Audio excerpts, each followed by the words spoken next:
Primo gangstar.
crowdsourcing from a political perspective into like crowdfunding.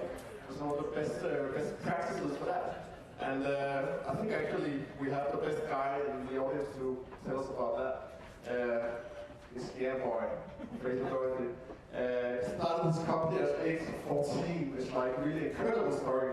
I just read up on this, and actually I didn't know it before I just went online. It was just like such an amazing story. So it's really an honor to have you here. Please give a big round of applause for Fraser Doherty. Hello everyone, good afternoon. My name is Fraser Doherty. I'm 26 years old. I come from Edinburgh in Scotland, and I'm the founder of a jam company called Super Jam. And I was very kindly invited along today to share my story with you. And that's the story of how I learned my grandmother's secret jam recipe at the age of 14. And over the past 9 or 10 years, I've turned her recipes into a company that has since sold millions of jars of jam through thousands of stores around the world. I was also asked, of course, to tell you a little bit about our crowdfunding campaign that we did last year. But I guess I'd love to kind of take 15 minutes just to tell you my story, and then I'd be delighted to answer whatever questions you have afterwards. So I guess you could say that my adventure as an entrepreneur began at an unusually young age. And in fact, ever since I was a little boy, I was involved in coming up with ideas to try and start my own business. And probably the most harebrained story of all came from when I was about 10, and I visited a chicken farm with my childhood friend. And we convinced the farmer to give us a box of eggs, which we took home to my mum and dad, and explained that we'd had this great business idea that we would keep the eggs warm so they would hatch, and we would start our own chicken farm in the back garden. And as I'm sure you can imagine, my parents weren't very excited by this business plan of turning the house into a farm, but they let us give it a shot, not really expecting that two 10-year-old boys could find a way of hatching eggs. And so we put the box of eggs on top of the TV that was kind of warm, and amazingly, a few weeks later, 4 of the eggs hatched into little chickens. And I mean, the poor things probably thought that Oprah Winfrey was their mum, you know, but we gave them names and raised them in the house, and when they were big enough, they started laying eggs, and we sold the eggs to the neighbours. And so that was my first ever little business at the age of 10. Unfortunately though, my career as a chicken farmer was sadly cut short one afternoon when a local fox decided to eat my chickens for dinner. As tragic and upsetting as that day was, it didn't put me off completely, and I continued to come up with more and more ideas to try and start my own business. And so one afternoon, I was 14 years old, I was visiting my grandmother, and she was making jam in her kitchen, just in the same way as she had for as long as I can remember. And that's a picture of my grandmother there. She's the one in the middle. I got really excited about it, and I asked my gran to teach me how to make jam. And we spent the afternoon making a few jars together, and the same day I ran around to the supermarket and I got some fruit and made a few jars of my own, and before they even cooled down, I took them around the neighbours and asked the neighbours what they thought. And thankfully, the neighbours at least told me that they enjoyed these first few jars of jam that I had ever made, and asked if they could start buying it from me every couple of weeks.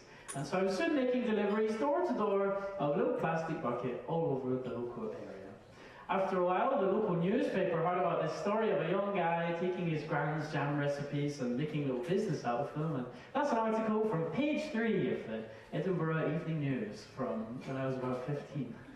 Which I guess probably just meant there wasn't really anything happening in Edinburgh that day, or something like that to make it into the news. But following the excitement of being written about in the local newspaper, I decided to leave school, and I started working full-time on trying to turn my jam-making hobby into my career.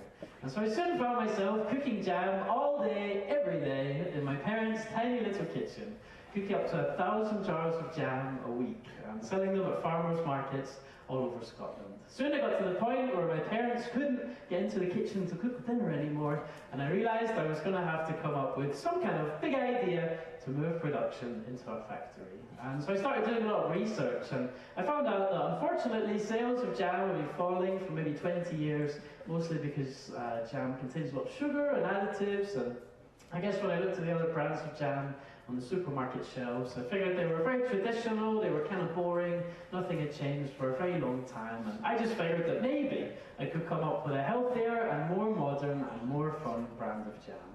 And so hundreds of batches and lots of recipes later, in my parents' little kitchen, I came up with a way of making jam 100% from fruit, without adding any sugar or anything artificial. I soon had a few flavours that I thought tasted pretty nice, and probably quite naively decided I was going to try and sell them to the big supermarkets. And that was something that a teenager had never done before, but I got my big break, I guess, when I got a chance to pitch my idea to Waitrose, one of the big supermarkets in the UK. And they hold these events called Meet the Buyer Days. And Meet the Buyer Days, I like to describe as the X factor of selling groceries to supermarkets. And hundreds of people show up and stand in a queue holding their homemade cakes and soups and sauces, and everybody gets 10 minutes to pitch their idea, in my case to the senior jam buyer. And he said it was a great idea. He said it was a lot of fun to see this kid turning up in my dad's suit, probably 2 sizes too big for me. But he explained there was a long way to go until I would ever have a product I could sell to a supermarket. I'd have to set up production in a factory and offer them a good price, and I'd have to get labels designed that explain to people why they should buy my products. But he promised that if I could do all of that, I'd be welcome to go back, maybe in a year's time, and he'd think about giving it a shot. So having met with the supermarket, it became my dream to one day see my products on their shelves. And I began by trying to create the Super Jam brand, the design for labels and website and everything else. And working with some designers, we figured that there was a link between Super Jam and Superman, or so we thought, and decided to create a brand around a comic book theme. We had lots of fun writing jokes on the labels and on the lids, and we even spoke about making a superhero costume for me, the Jam Boy, to go out the launch of the whole thing, which I was quite looking forward to. So we then had this set of labels that I thought looked pretty cool, and definitely my teenage friends thought were very funny. And I began trying to solve the problem of how to produce hundreds of thousands of jars of jam to sell to the big supermarkets. And obviously at 17 years old, I wasn't going to be able to build my own jam factory. I was going to have to convince an existing manufacturer to work with me to make my recipes on a big scale. And so I travelled around the country from the tiny little islands in Scotland to the big cities in England, trying to find somebody with a jam factory who was willing to work with me. And as I'm sure you can imagine, most of these 100-year-old, very traditional family businesses were a bit skeptical of a 17-year-old kid turning up with no money and no experience and no idea how supermarkets worked and no idea how factories worked. But eventually I found one factory who were willing to give my idea a shot. A few months later we figured out how to produce my recipes in their factory, and I figured I was ready to start supplying Waitrose. Waitrose didn't agree. They explained to me the fact that Super Jam was made 100% from fruit had all been completely lost in all the jokes and humour on the comic book labels. They said the factory Waitrose was way too expensive, and they didn't even like the flavours I'd made. So basically everything that I just spent a year working on had to be thrown in the bin, and I started all over again. So I travelled around a bit more and eventually convinced a new factory to work with me. The designers and I created new packaging that was a lot more simple and modern, and it got our message across much better. And thankfully, after all of that, Waitrose agreed. And they launched Super Jam in all of their 300 stores about 8 years ago now. And that, of course, meant we had to do the first production run in the factory. Very exciting and quite an emotional day. I think we made something like 50,000 jars on the first day. And when Super Jam launched in Waitrose, there was this huge amount of media coverage, and I had no idea that this would happen, but I found myself being written about in newspapers and magazines and interviewed on TV, and I guess to try and take advantage of all of this media coverage, I went on a sort of rock and roll style tour around all the supermarkets, handing out samples and telling people all about my brand and my story. And I think on the first day in one store in Edinburgh, where I come from, they sold more than 1,500 jars of Super Jam, which was more jam than they would normally sell in a whole month. They'd never seen anything like it. And I think it got to the point where if anybody tried to go through the checkout without buying any Super Jam, the person working on the checkout would ask if they'd forgotten. So then we had a big party when we sold the 1,000,000th jar. We launched in about 2,000 more stores. I was invited to have dinner with the Prime Minister at Downing Street when he heard about it, which was kind of cool. My grandmother and I were given a medal by Prince Charles at Buckingham Palace. Super Jam was entered into the National Museum of Scotland as an example of an iconic Scottish brand.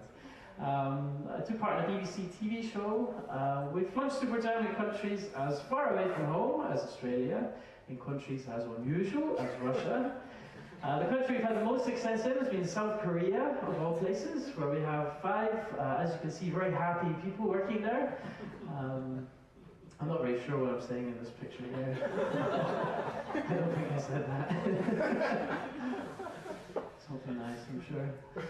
And so I guess from the point of view of sales and media coverage and even winning a few awards along the way, it's been quite an adventure and I guess something of a success. And that's all fine and well, but something I'm very excited about and ambitious for has been setting up a charity. And to give you a bit of background, when my gran originally made jam, she would make jam and scones and she'd visit all the elderly people in her area. And I guess it was something that my gran felt strongly about. And so I thought it'd be nice to try and do something like that on a big scale. And a couple of years ago, we started running free tea parties for elderly people who live on their own or in care homes. And we've now had hundreds of parties and thousands of people have come along and hopefully had a nice time. I guess a company that was mentioned earlier on that I've very much been inspired by was Brewdog. And I won't tell you the whole story again. Christian already did that. But they were a company, when I was first starting out in Scotland at a farmer's market with my jam, there were these guys who made beer in their garage and they were selling their first few hundred bottles, and kind of over that time I followed their journey and really admired the success that they've had. Another sort of Scottish company, and as Christian said, a huge part of their success was down to doing a number of stunts, such as producing the highest alcohol strength beer in the world. I think it was they made one that was 35%, and then a German company made one that was like 38%, and then this little Scottish company declares war on Germany, quite sensitive, right? And produces one that's like 50% alcohol, packages it inside dead animals, kind of gross. But a big part of their success was down to their crowdfunding, and so they now have an army of like 22,000 small shareholders in their business who are people who are going to go into every single bar and drink Brewdog, and if the bar doesn't stock Brewdog, they're going to say why not, and they're going to tell all their friends about it. So I think by having this whole army of people behind their brand, they grew really fast and they were a big success. Right now they're doing a £25 million crowdfunding campaign, which is the biggest anybody's ever done in the world. Values their company about £350 million, which is pretty punchy, but I think they will pull it off. And so I guess inspired by their success, about a year ago we did a much smaller crowdfunding campaign for Super Jam, and about 400 people invested in the company. We raised about £250,000, and more than anything we now have this group of people who really love what we're trying to do, so we kind of poll them for new packaging designs and try and get their feedback, ask them for their own ideas and contacts, and constantly sort of like send them stuff they can do to help the company. And some people have kind of volunteered to set up tea parties in their own area. I guess I'll show you the video that we used to do our crowdfunding, which is probably a better way of explaining it than I can.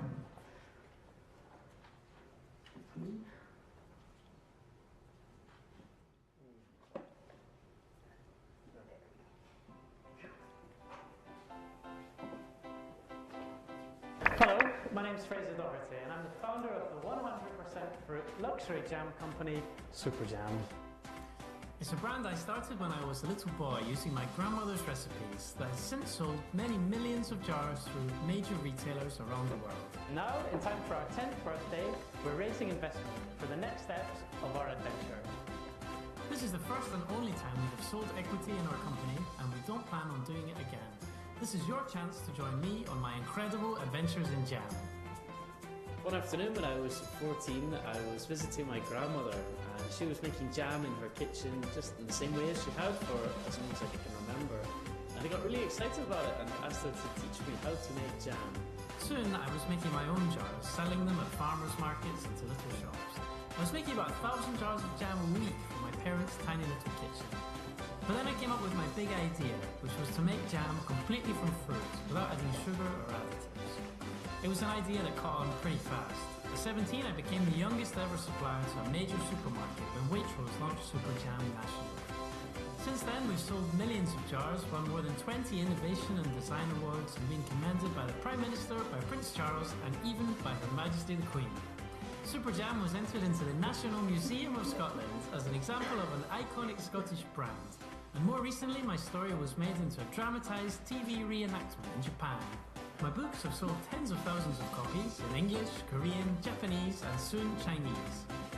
Something I'm particularly proud of is our registered charity, the Super Jam Tea Parties. Inspired by my grandmother, we run hundreds of free tea parties for elderly people who live alone or in care homes. We've had more than 100 tea parties in the past year, and the biggest ones have as many as 600 people at them. Super Jam has come a long way since my grand's kitchen 10 years ago, but I still have enormous ambition for the future. My plan is to use your investment to develop new products, to update our branding, and to launch as a luxury brand in China and Japan. As for the UK, we have the opportunity to become a household name by increasing our distribution in the major supermarkets. Our largest export market is South Korea, where a dedicated team of 5 people and 1 cat work hard to sell our products to leading outlets such as SSG Food Market. Our success there puts us in great position to launch in China, Japan and Taiwan, booming markets for British-made luxury goods and places where the Super Jam story has already had a huge amount of media coverage thanks to the success of my book. We've already launched in Australia, and Waitrose have just agreed to distribute Super Jam to their partner supermarkets in up to 40 more countries. Given the success we've had with Super Jam, my plan is to launch a number of new brands within the sweet spread category. We've designed and developed marmalades, peanut butters, honeys and syrups. I'd love you to join me, not just because I think it's going to be a huge amount of fun, but because I think that we can build a beautiful, ethical and really profitable business together. I've devoted my life to this journey, and I'd love to hear any ideas that you have for how we can build something truly magical.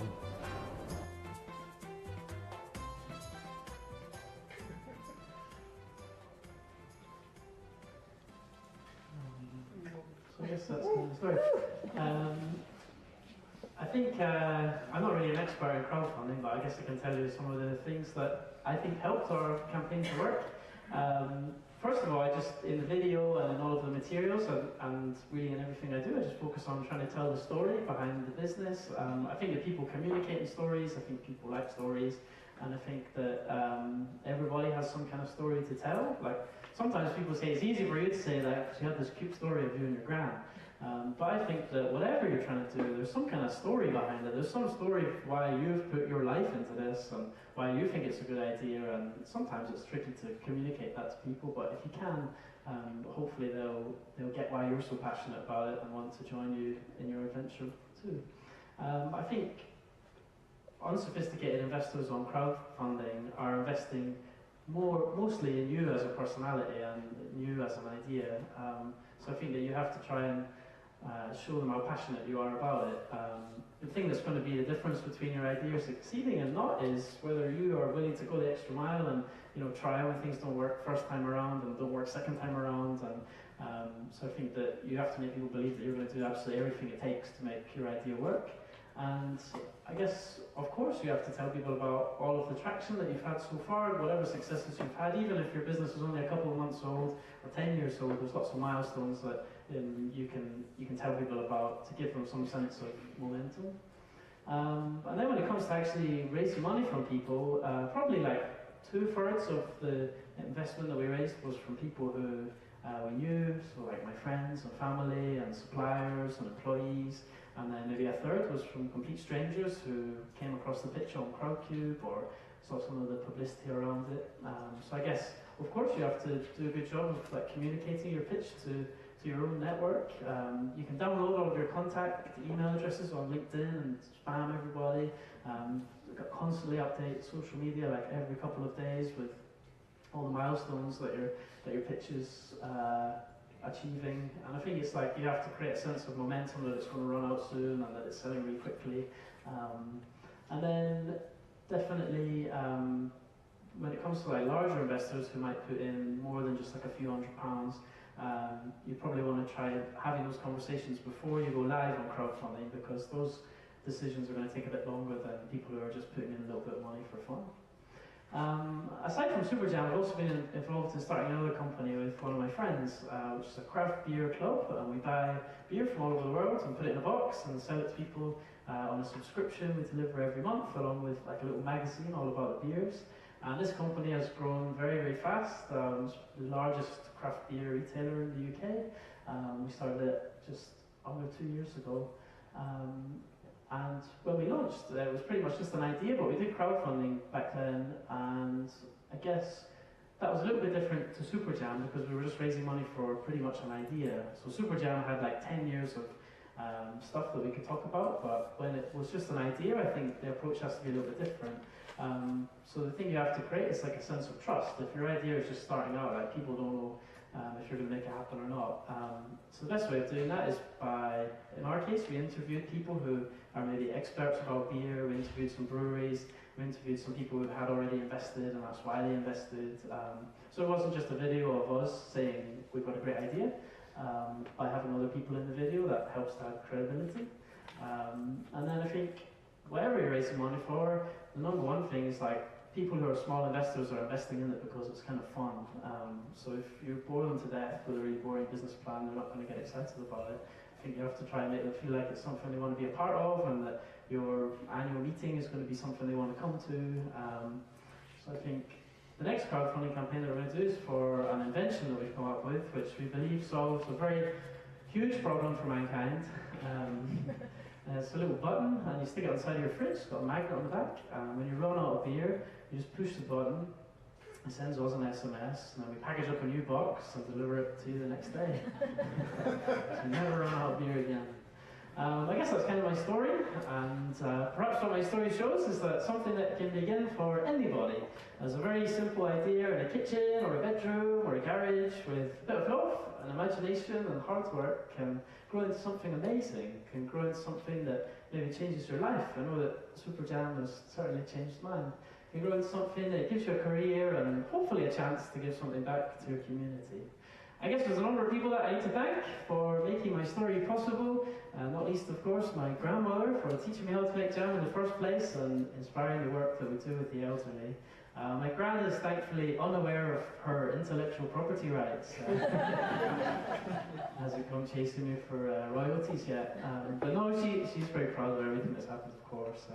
My gran goes into the supermarket and makes sure all the labels are facing the front, turns the competitors around the wrong way. My parents for letting me cook jam in their kitchen for years on end. And then I guess the last people I need to thank are all of you for very kindly having me here today. It's been a real pleasure to share my story with you. I think we have plenty of time for questions. I'd love to answer anything you'd like to know about our crowdfunding or anything else. But other than that, thank you. Thanks, Fraser. Fantastic story. Any questions now for Fraser? Yeah. As a beer enthusiast, can you get this craft beer in Denmark and not win? Yeah, it's we don't sell it in Denmark at the moment, but we are working on it. So yeah, keep an eye on beer52.com. And we buy a lot of Danish beer like Mikkeller and Total and a few others. So big fan. Question over here. Hi, I have two of the more boring questions. Sorry about that. No worries. The first one is about the distribution about in the crowdfunding campaigns you had. Okay. Was it large? How was the distribution there? Large or smaller contributors? Were there some big BAs that went into your business, or was it all small scale, bought 20 pounds of? Sure. Yeah. Well, the largest investment was £25,000, and that guy had basically, I think he had like sold his company a couple of days before, and then he was just on Crowdcube looking at ideas, and his son is a little kid and eats Superjam, and he said, oh, I know that jam from our fridge, and he invested. He didn't even request a business plan or anything, so those are the best kind of investors. And then maybe like 5 or 6 who put in like around £10,000, and then the rest were smaller. The average is about £1,000. And my other question is equally boring. It's about the evaluation of the campaign, of the campaign. How did you do that? Because that's always a difficult, tricky part of it. It is tricky. I guess partly you look at other campaigns, like other food and drink campaigns that had funded successfully over the few months before we went live. I think Crowdcube were able to give some advice on what they thought would be a fair valuation based on our sales and other things like that. And I think, like, for me, I really wanted to pick a valuation where I felt that eventually we can offer a decent return to the people who invest. I think the higher you set your valuation, the higher risk there is that you're not going to give people a good return on their investment. So I think you have to balance up what you think is fair and what you think is realistic that your company might achieve over the next 5 years or whatever. Okay, any more questions? Yeah.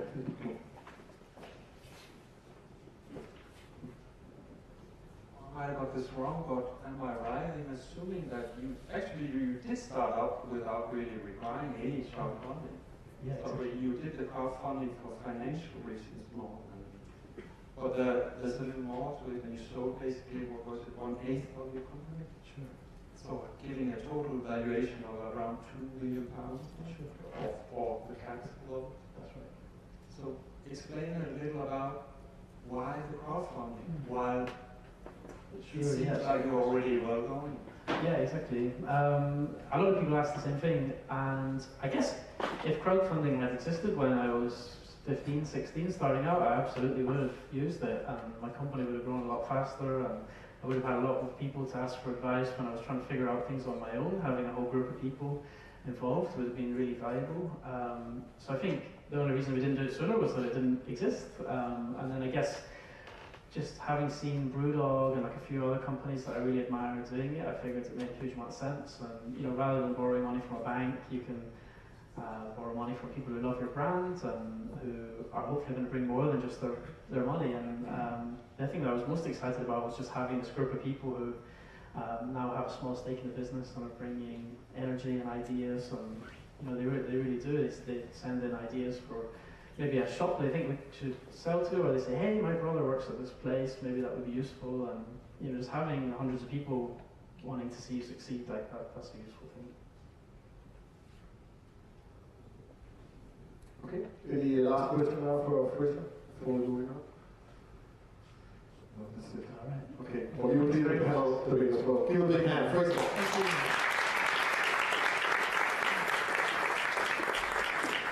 Now we're moving on to some business cases as well. We're going to start with the audio case, is that right? Yeah, hello. Hello. Hello, Stuart. Yeah. Then I'll put this up, and then you just start talking. Audio case on Kickstarter, you succeeded, like, when was it? A long time ago. It was 2 months ago now. 2 months ago? Yeah. Long time. Long time. No, two months since we started. It was just over a month ago since we finished the campaign. Now, does it work with this?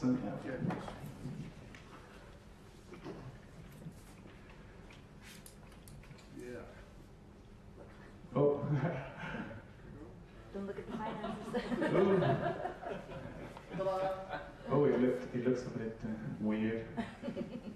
Oh, but that's okay. You get the sense of it. All right, so I'm going to talk about audio case. The idea for the audio case started in Roskilde Festival in 2013. I was with some friends out there, and we needed a speaker. There were lots of portable speakers out there, but they weren't something, and most of them were either they didn't play loud enough, they had a poor build quality, or the battery ran out really quickly, or simply it didn't look cool enough. So with this in mind, we went back to our workshop and we created the first prototype of the audio case. It looks strange again, the aspect ratio here, but anyway. Here are some other colors and designs.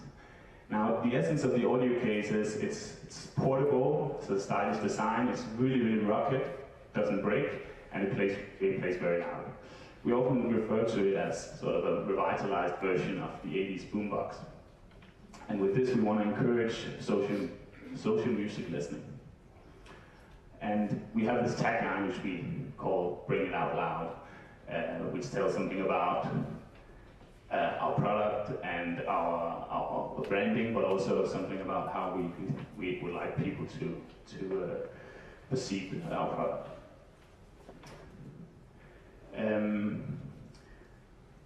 We've had a lot of interest in our product before we went on Kickstarter. There was a lot of people that showed interest in getting an audio case, both from festivals, pop-up events, DJs, dancers, musicians, and of course friends and family. One thing is that people want to borrow one of our products. Another thing is if they actually want to buy it. And with this in mind, we launched our Kickstarter campaign. And just to give you the numbers, we had a target of 150 Danish kroner, and we got funded within 10 days. In total, we raised almost just short of 300,000 Danish kroner, and we sold our speakers worldwide from Canada to Indonesia. And this was at a price point around $520, so 3,500 Danish kroner. Our Kickstarter campaign, some of the objectives we had with our campaign was that we wanted to be funny and quirky. We wanted it to be to show the different use cases of the speaker, and we wanted to be as honest as possible and be in the video ourselves. And then we realized that there were so many aspects that we could show about the speaker, so we wanted to have like one main video and then have it combined with lots of different satellite videos, so you had a different showcasings of where the speaker could work. We had some constraints. We didn't have a lot of money. This is a personal self-financed project. And also the fact that we launched very from late winter, and it wasn't really the time for an outdoor speaker, so how should we do this?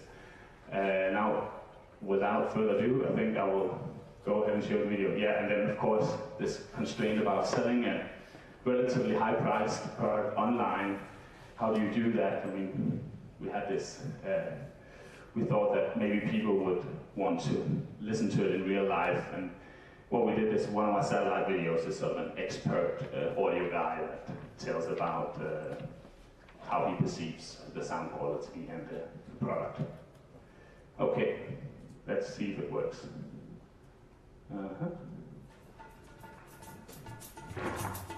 Hello Kickstarter, we are here to present to you the Audio Case, a sound system for the 21st century. With superb sound quality, clean and sturdy flight case design, 24 hours of playback on a single charge, it comes in different cool colors and designs. It's the only loudspeaker you're ever gonna need. Let's try it out.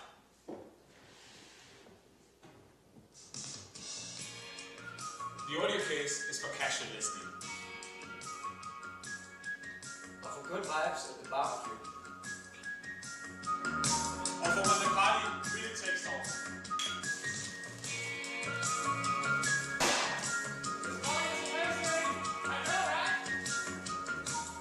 So, I'm Mikkel, I'm a DJ, and this is my nerdy friend. And I'm Søren, the inventor. Building speakers has always been a passion of mine, and I've been building speakers for many years for my friends and family. We love the 80s.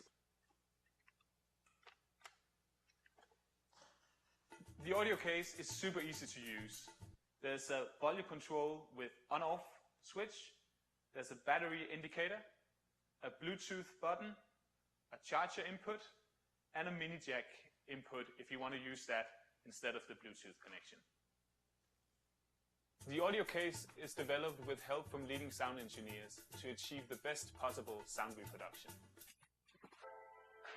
Audio Case is perfect for the park, or the street,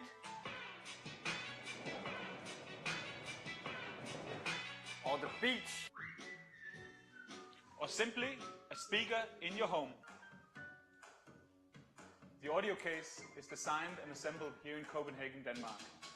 The case is built from high-quality laminated plywood, and the flight case design makes the audio case virtually indestructible.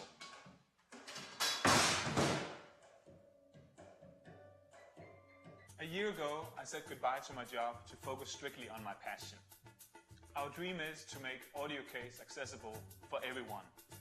We need your help to continue this journey and to make the dream come true. We have the technology and the prototypes in place. The next step is to order enough materials to make the first real batch of audio cases. And for this, we need your help. So please, back our project and share it with your friends. Thank you.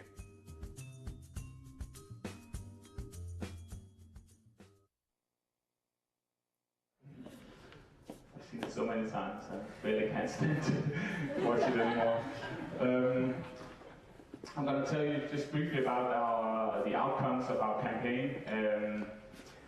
We showed these almost 100 speakers worldwide, and of course this was kind of a proof of concept. I mean, it wasn't just our friends and family that thought this was a great idea. There were actually people around the world that actually bought it. We also had a chance to test and build a brand and see how this concept worked out. And then we got a lot of publicity in the media for the campaign, and this led to some contacts with partners for both and investors to be able to start our production. This is what we're working on now, besides building the speakers that we're going to deliver here. We're hoping to ship them out at the end of this month. So it hasn't been, I mean, the money that we have raised has been mainly to produce the first speakers here. We don't have any extra money to pay for rent and so on. I mean, everything has gone into the product. So that was the whole idea to get awareness and to attract investors to be able to start a larger scale production. Yeah, that was that.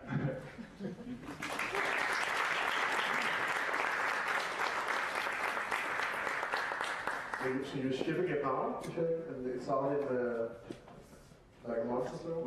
We're building them right now. Okay. Well, I mean, part of it. We're assembling it, doing the last assembly, but we have some suppliers that are delivering all the bits and pieces. So yeah, hopefully we will ship out just before Roskilde Festival. Okay, but what's going to happen next then? Because then you're out of money, right? Then we're out of money.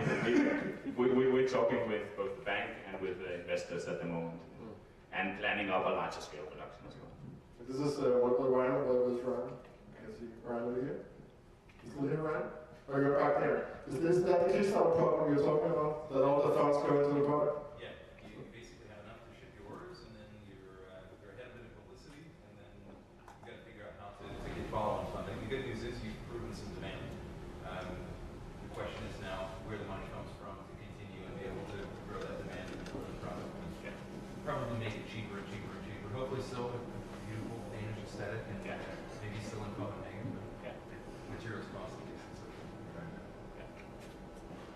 Okay, cool. We're going to take a jump down to the next case. Thank you, Søren. Thank you. And this is shoes instead. So welcome Frederikke from Rønborg.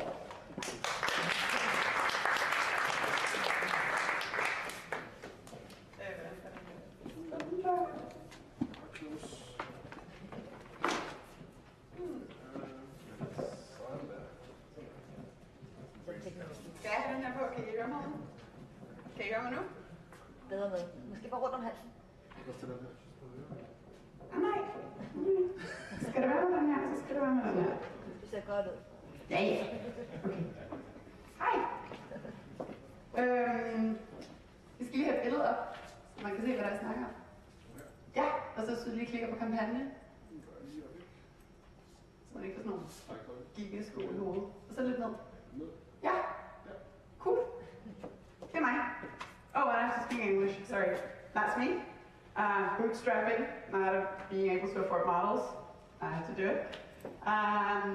Basically, I built comfortable high heels, and it worked so that we took an orthopedic insole, worked with an orthopedic shoemaker, put it inside a shoe, and sort of went from there. 2 years of testing, figured out how to make the perfect product, or at least as perfect as possible, and got a lot of users to test it, and ended up with a shoe that worked really well. Then we wanted to see if there was a crowd, actually a market, somebody who thought it was a good idea, and so we did a Kickstarter campaign. But we basically did it in a month, and I know the other guys did it sort of like the same timeline, so it's not like a long thing. And when you go back and look at it, it's difficult to present it because you see all the flaws. So actually what I want to talk about a little bit today is all the things that I wish I would have known. Because everybody stands up here and they talk about how great they did, and I saw a lot of those people before I launched my campaign, but then now I'm seeing all the things I should have done better. So first of all, you should build your crowd better. I wasn't aware of that. So I had a Facebook page, I didn't pay much attention to it. I had some friends who liked it, and there were some customers and stuff.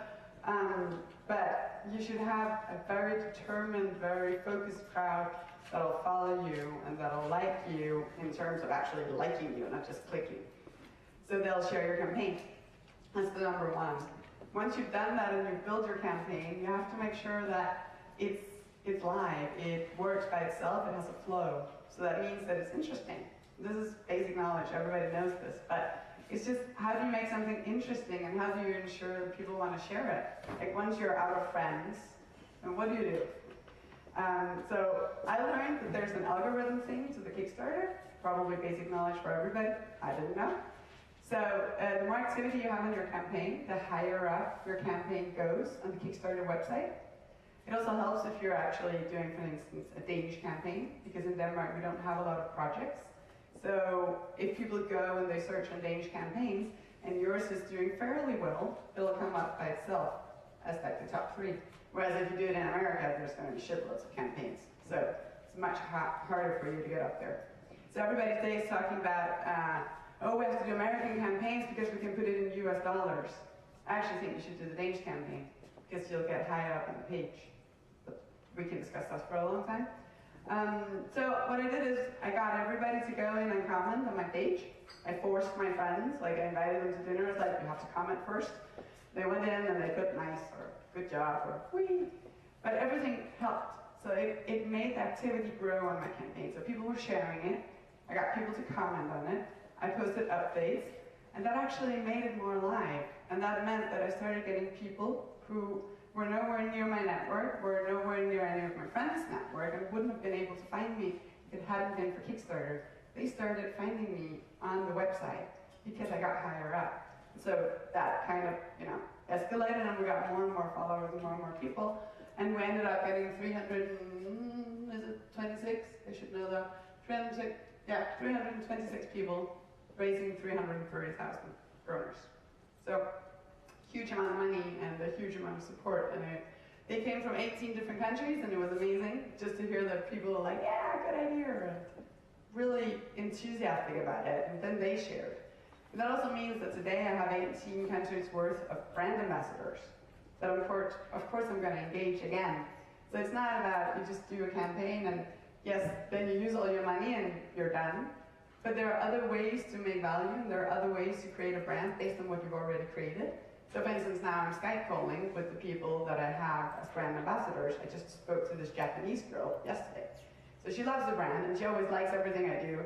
And now it's at a turn where she's like, well, I clicked going to distortion, and she liked it. Like, all right, okay, you're committed, it's cool. But she really loves the brand, and she had no other way to find me. And now we Skype together, and she's all about, oh, you're the designer, and you're talking to little me. And I'm like, yeah, well, just a normal person.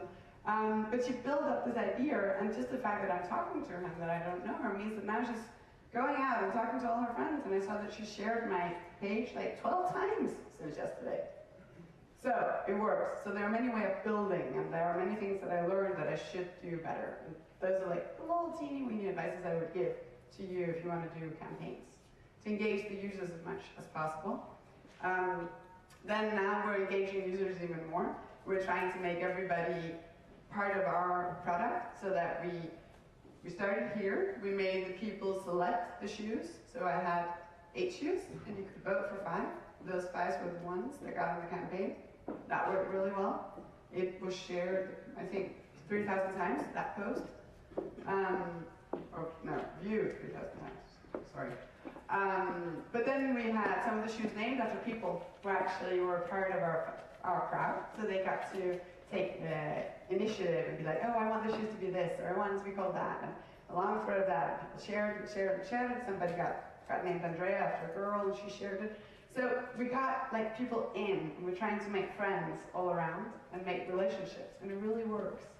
And we have, so we have a newsletter that came out right after the campaign, and it's a 60% opening rate, which is quite high. Now we just had a tryout event, which means that we invited all the women that followed us there. Of course, they couldn't come, all of them, ones from Japan and such. But along with the ones that are here in Copenhagen and the ones that ordered at the pre-order web shop, to come in and try the shoes. And a lot of people do the same stuff, they just do a launching campaign, like come and get the things you bought on Kickstarter. It's another good way to like, get them in, because then you make your brand alive afterwards, and you make sure that they'll carry it with them, so they don't just forget it or see it as this thing that stopped after 30 days. We had 150 women sign up in an hour and a half, so it went crazy, and it was like a questionnaire of 8 questions they had to actually fill out. Then we sent them a second questionnaire just to be annoying, and had another 89 people sign up, and 72 people actually came. And we had an amazing night, and now our newsletter click rate for this newsletter that came after the event was 90%. So like 90% of them opened the newsletter. That's crazy. So that's just the way to build. There are like many things and many ways to build relationship with. And yeah, those are like my small little advices. And then I want to show you the video because we played a lot. Maybe I need help to show the video because you put it somewhere. We build it on purpose so that it's playing on emotions. The Audio Case guys, they're having fun, and that's an awesome message. I'm more about trying to tell you that I care about high heels and that I'm good at what I do. Hi, I'm Federica. I'm a shoe designer who's really tired of having sore feet. Like almost every woman I know, I love high heels. But I hate the fact that they're ruining my feet, and I hate that I have to do all of these tricks to survive. I got in touch with an orthopedic shoemaker, and together we developed an insole that forced the foot to walk anatomically correct when you're walking in high heels. If you think about it, a foot is all around shapes, so walking on a flat insole can never be comfortable. Our insole is round at the heel and reinforced in the arch so that it supports the weight of your body and balances your foot. The most important part is this little cushion right here. When you're walking in high heels, you're actually walking on the bone in the middle of your foot, which means that it pushes on the bones next to it, and that creates bunions and hammer toes. When you use our insole, the little cushion pushes up the bone and forces your foot to walk on the ball so that it walks the way it was supposed to. I tested the prototypes on my friends and myself for more than a year, and everybody loved the product. So I started Rock'n'More. Rock'n'More means a fortress of love, which is what I think a shoe should be, not a torture chamber. It also refers to the old city of Florence, where I first learned how to do shoes by hand and fell in love with Italian craftsmanship and design. My dream is to change the way that we see comfortable shoes, and I want to create comfortable high heels for women everywhere.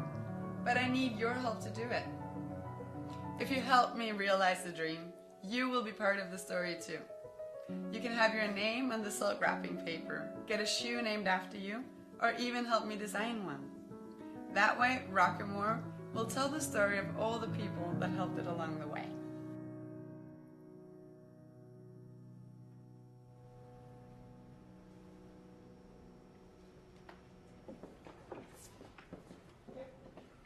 So I think you get the idea, like the emotions that you're playing on. Yeah, that's it.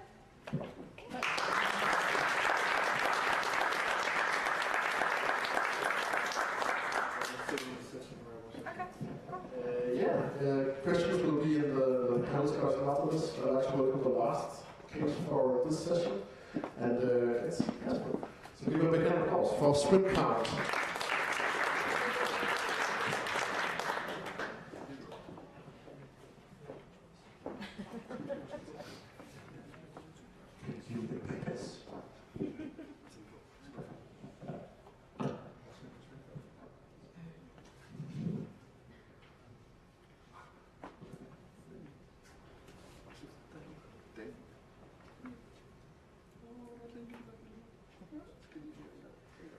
Okay.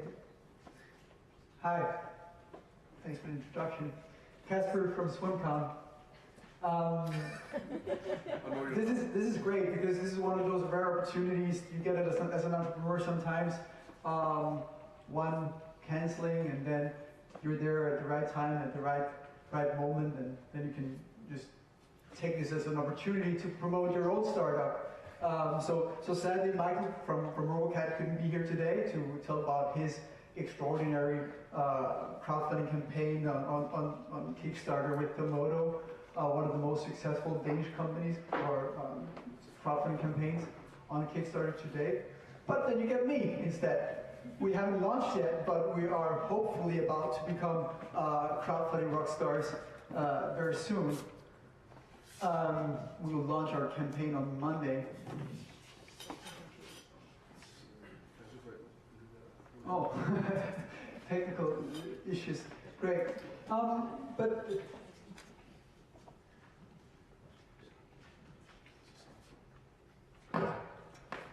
So, as I said, very interesting crowd today. Ready? Guys, I have one question for you. Can you make babies? Male infertility and forced Do you think you can make babies? Because actually, 15 to 20% of you guys in here will have a really hard time making babies.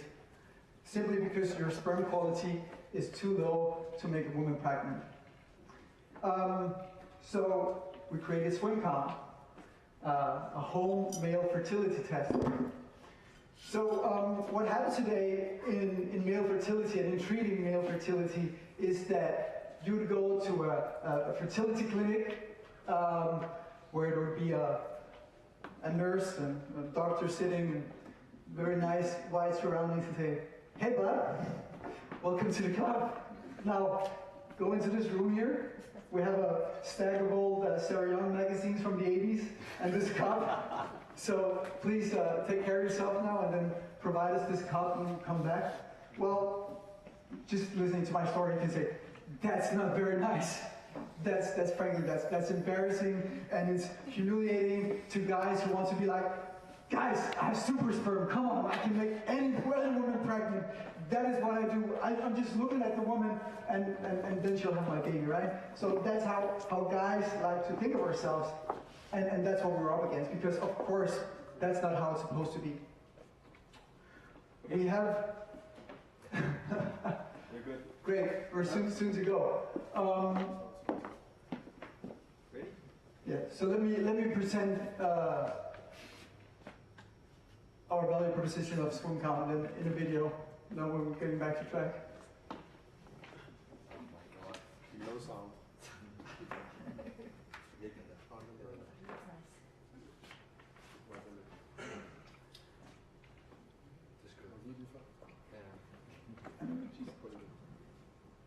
They can go to a fertility, and poor sperm quality is a growing problem. For someone trying to conceive, confidence that their sperm is strong enough to get the job done is very important. Sure, they can go to a fertility clinic, but let's face it, everything about that is embarrassing and uncomfortable. Wouldn't they be more comfortable taking a test at home? For the first time, they can. A few home tests that measure sperm count do exist, but they only measure the quantity of sperm without looking at the quality. And without being sure the sperm can swim properly, it doesn't really matter how many sperm cells they have. Swim count is the first at-home test that gives the answer a man needs, telling him how many sperm cells that are swimming properly, and thereby giving the man a true picture of his chance of making a woman pregnant. Using the kit is simple. 1. Produce a sample into the supplied cup, and then use the pipette to fill the inlet on the device. 2. Load the device and wait 15 minutes for the sample to incubate, as indicated in the action window. 3.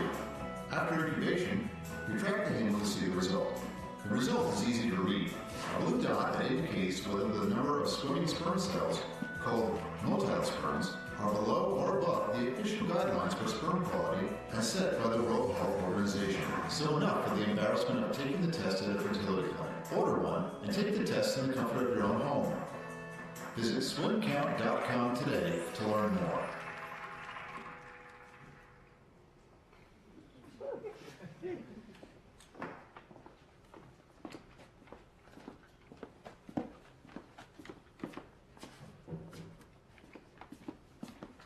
So I'll bring you swim count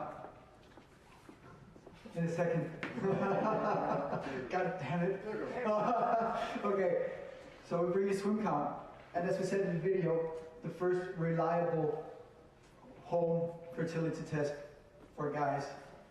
And this is really important because what we're doing with swim count is that we're going to measure quality instead of quantity. We do have existing home kit devices that you can take and test your sperm quality with, but they will only tell about the quantity of cells, sperm cells, whatever's in there, whatever's moving. We've developed a brand new method of how to measure the good swimmers that you have down in your most vital parts. And why should you guys be concerned? Because of course, as I said before, you all have super sperm. Okay, you don't. So that's the case. We have a major issue, a major taboo that we need to face as guys. So on Monday, when we're launching our campaign, I would love if you all showed us how much men you are, how much male you got in you, and actually help us to support this product. Okay, see, it's not really fitting the size, but go to swimcount.com, check us out on Facebook, find us SwimCount or on our Twitter, and give us a hand on Monday when we're launching our campaign. If you go to swimcount.com and sign up, we'll be happy to notify you when we launch, and we'll be really grateful to receive your support. Of course, if you're planning on baby making, maybe you should also buy one, because that could give you a head start to know if the guy has any issues you need to address, and we have a solution for that as well. But I'm looking so much forward to your support on Monday. Thank you for your time and your patience on listening to our message. Thank you, Kasper. Okay, now I'd like to invite all the speakers from this session up here, and we should do a little short panel discussion. So Fraser, Frederikke, Kasper, Søren, Ryan also. Could be nice to have up here, of course. Talking a bit about the best practices for crowdfunding, of course. So come up here. Grab a mic. Here you go. It seems to me, I'll start with Frederikke, it seems to me one of the key factors, and that goes for Frederikke and Søren and also of course Fraser, is about the passion, about the honesty, and about the personality behind your crowdfunding project. Is that something that you have to work hard for, or you're just bored with it? I mean, some are really striving to be honest and fun and reliable, but any good advice on if you're not likable, what can you do?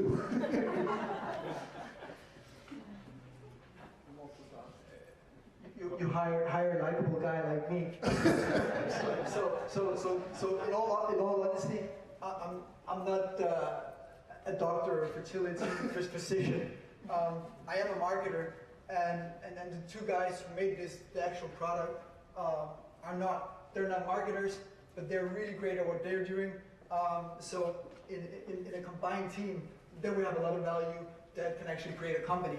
And I think that brings a lot of to add to the things we already heard today, that entrepreneurs should not be alone in building their companies. Smart entrepreneurs choose the right strategic partners and alliances in building their businesses. And that's what these guys did, etc. Can I say something more?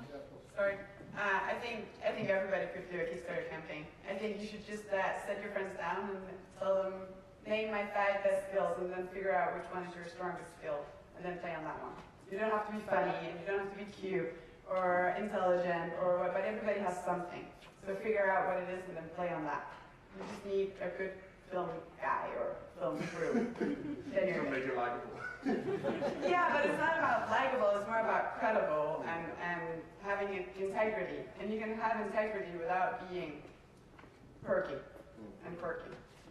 And I agree, but I also think that when you work with your product for such a long time, you sort of become a little bit blind. Like you don't see your own product in the same way as people see it. And I think it's important to have some talented people like us. For example, we used some very cool video guys that had some good ideas about how to make the campaign, and they said a lot of time, we have to cut this down. You keep on telling about too much technical stuff, for example, and I think that made the whole campaign much better. So,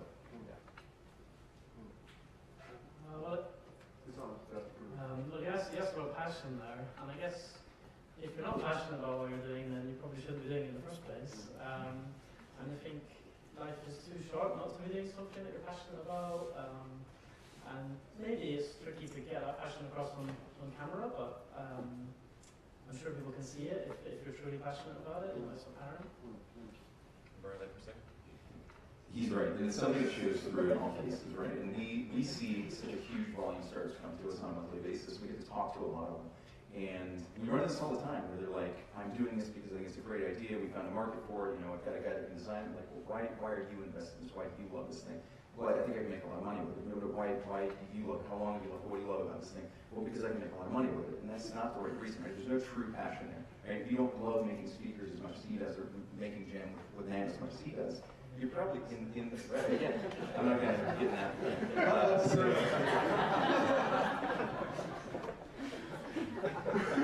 I actually brought one of my kids with me as proof of my fertility. I held her up when you asked if anybody could make children. So yes, passion is a must. If it's not something that you love, you're going to quickly run out of energy for it anyways, guys. It's hard enough to do if you really do love what you do. I love what I do.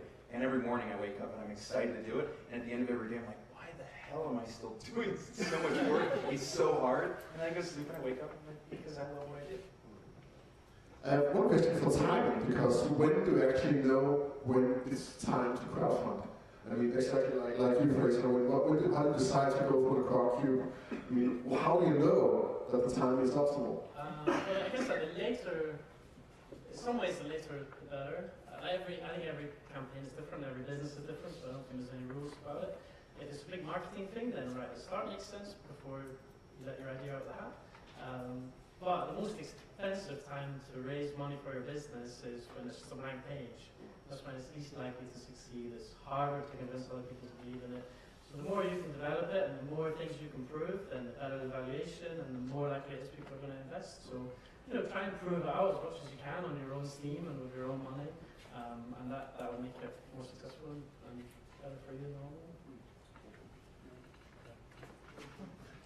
Yeah, we did it because we needed to get it out there. So you always think that your product isn't quite ready yet and your ideas aren't quite perfect. So we just went ahead and did it, and you have the time you have and you do as best as you can, and you can always do it again.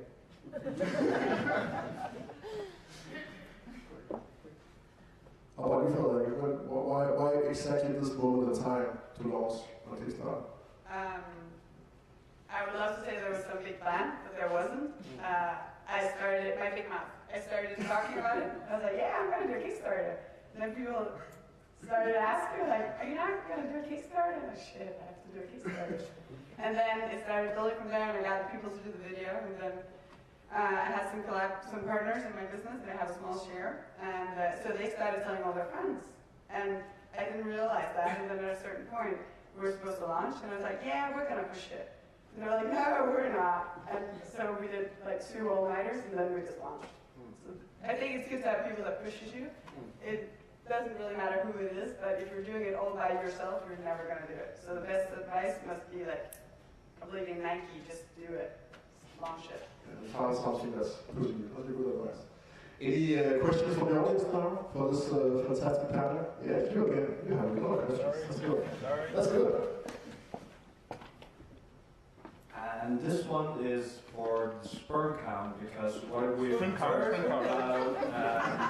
what we've heard from a lot of the others is that one of the strongest ways to get this out, crowdfunding through testimonials and people who are willing to share this. But I'm sitting here like, if it's scary to go down to a fertility clinic, isn't it scary to post this on social media and also go like, I'm just seeing a lot of people might have some barrier to overcome here, and how are you going to kind of like convey people to give you testimonials with something this personal? And one last thing, ending your talk with give us a hand in this example may not be the best rhetoric thing, because I had the wrong image. Pretty funny. Sorry about that. What can you do? It's a sensitive topic, of course. About testimonials, you're completely right, and that has been a big discussion all the way through creating this campaign, because in the end, what it comes down to in marketing segmentation is, who is your target group? And is it guys who rather die than going to the doctor? It's a true fact. Men are stupid when it comes to that, because we simply don't go there. Or is it women who are actually taking care of their own health and actually carrying the initiative into the house at home? So in the end, we are a science-based company, and I hope that that's going to drive the efforts going forward. In the last weeks, we've grown our community from 0 people to 1,000 likes on Facebook, and we also did pre-sell some swim cons through our own web shop before we launch. It will be really, really interesting to see how people will share this topic, but given the topic it is, we hope that media will catch on to it, because it's not something that you see every day going to market. So that's our hopes for sure.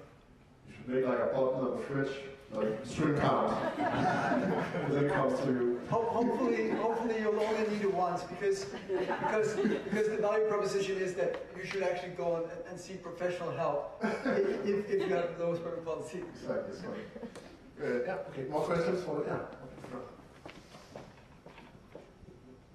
This is kind of a question for all of you. Before launching your Kickstarter campaigns, did you actually go and ask some bloggers or journalists to write about your idea to spread the word out, or you just went for the Kickstarter and Facebook? Okay, I can start. I spent the first week of doing media plans and talking to everybody and being really annoying and not getting anything out of it. Then I found the journalists online that wrote about stuff that was sort of in my area, so like female entrepreneurship or fashion and entrepreneuring and Danish entrepreneurship, Danish fashion, Kickstarter in Denmark, these things, and I tried to target those people, and I'm pretty sure it was a pain in the ass for like a month. I called them on a weekly basis, I wrote them on a weekly basis, I hashtagged them on Twitter and on Instagram, but I got like small features, and then the last day of my campaign, I got the entire back page of Pussy just with my campaign. So that was all worth it, because in like the last 13 hours we sold for like 150,000 kroner, just like, oh. So it's a good thing to put your effort and investment a lot of time in it, because it can pay off. But it can also be really time consuming, because if you don't make it in time, it's like sort of a gamble, I think. Do you have other opinions? I agree. We also did quite a lot of work. We didn't get a lot out of it, especially the Danish press. I think it was really, really hard to convince to write about us. They were very, very hesitant. We managed to get one through Børsen. But they only wanted to write after we had succeeded, after we had reached our goal.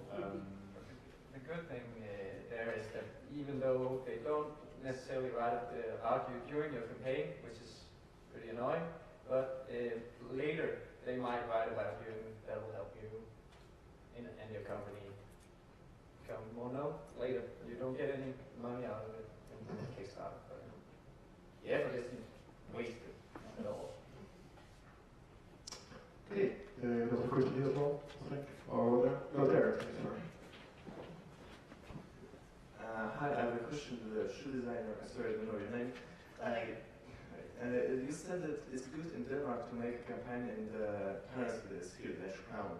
How about the language? Because I didn't see any subtitles in Danish, for example. So you're just showing that you are from Denmark as the currency, but everything's in English. You're not putting anything Danish. You don't get to choose the currency, unfortunately. So if you do a Danish project, you have to put in Danish kroners. It's the default setting. I would have loved to put it in another. Actually, I put, well, now it's not me up there anymore, but I put Danish, and then right underneath it, I put US dollars. I didn't want to do a Danish campaign in Denmark for Danish people in Danish. My point is just that you can be strategic about where you launch your campaign.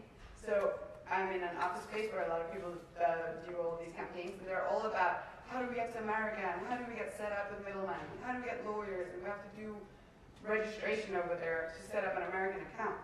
And in my case, I think it actually helped me quite a lot that I was Danish, because we were like 5 projects at the time. And it's not still, compared to the American side, there's so few projects on the Danish page that you'll pop up faster. So you can be strategic about where you launch. But I would never put my campaign in Danish. It depends on your product. Because you get very... We'll have the last question here now. Okay. It seems you all put a lot of work in doing such a crowdfunding campaign. How many days or hours of work should one calculate to use on it? I mean, is it worth it? You want to answer? I don't know the exact number, but you put in all the effort you have in a designated period of time. That's all you do for maybe a month, 2 months preparation, and a month of Kickstarter. But it's definitely it was worth it in our case, not because of the money, but we knew that at first before we went ahead and did it. It was worth it because of all the business contacts, the branding, everything's done at the end. As long as you know what you want out of it, then during the period it won't be draining or annoying. It will be worth it. I'm sorry, I'm gonna answer slightly rhetorical to your question, because is it worth it? Is it worth starting to sell your product as an entrepreneur? Yes, definitely, it's worth it. And maybe the outcome is not humongous financial, but you need to go on into the market at some point anyway. And crowdfunding just happens to be a smart way of doing it at the moment, because you do touch into a global market. Frederikke sold globally, AudioCase sold globally, we're selling globally, hopefully, with our product. And it will allow you to test the different markets that are available. Or you get better. There are quite a lot of campaigns that did it first and failed and did it again and really, really won big time. So if you're not winning the first time, it's not your only shot. You can do it again. It's just a different crowd or a different campaign or a different product. But so either or you're winning. Or you're winning that your product's getting out there and you're winning on your campaign, or you're getting better yourself, or you're building a crowd. You're winning no matter what, I think. In our case, we also got a lot of personal momentum in doing it. We needed money. We thought about funding, investors, and that was really a slow process, and we had to, fine-tune our business plans and everything. But from the moment that we chose to do a Kickstarter, we got a boost of energy and all the other stuff we got out of it. But it was a really, really nice way of digging into what is your product really and what do you want to do. You also learn a lot from the failures, right? So if you fail, you can analyze it after the fact and understand, was it messaging mismatch? Is there simply not a market for my product? There's a lot of things. You see a lot of traffic and no buyers, you understand something about your product. If you see that they're buying one particular segment of your product, if you have a wide variety, you understand what your core market is and what they want. So there's a lot that can be taken away from the failures even, guys. It's not a failure unless you choose to ignore all the feedback that you got during the process. I would say I'm normally writing about the games business, and then the failure is kind of like normal. So you normally fail a lot of products or games, and then suddenly you hit big, like Angry Birds, I think is a big, or Guitar Hero, good example of that. So yeah, so failures is actually necessary sometimes for us as well. Thanks for a good panel. Give them all a big hand.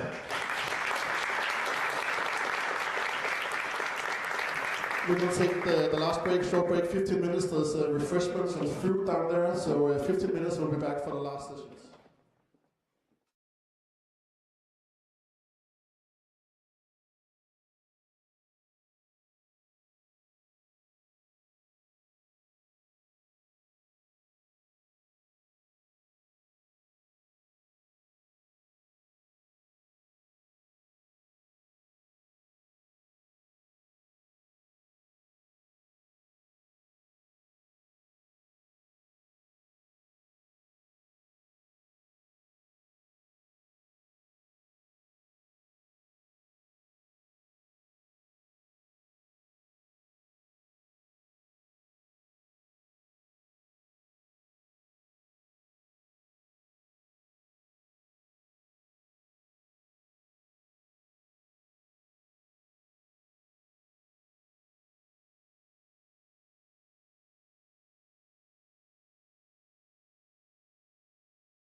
Fleming. Fleming. Fleming. Fleming. Fleming, you're ruining it. Ja, han er en dårlig målmand.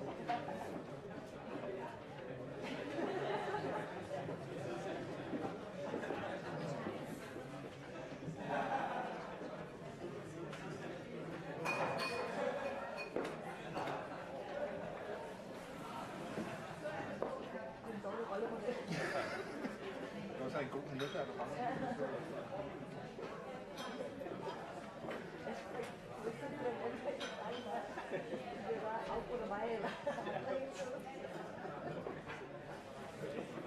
Okay, everybody, it's really great pleasure to welcome the last keynote speaker of today, Terry Rayner, all the way from Novantia Business School. Terry is doing a lot of research on the digital economy, innovation, and how all these different business models are disrupting our global day lives right now, our business models. So take your seat, and now give a big hand for Terry Rayner. Welcome, Terry.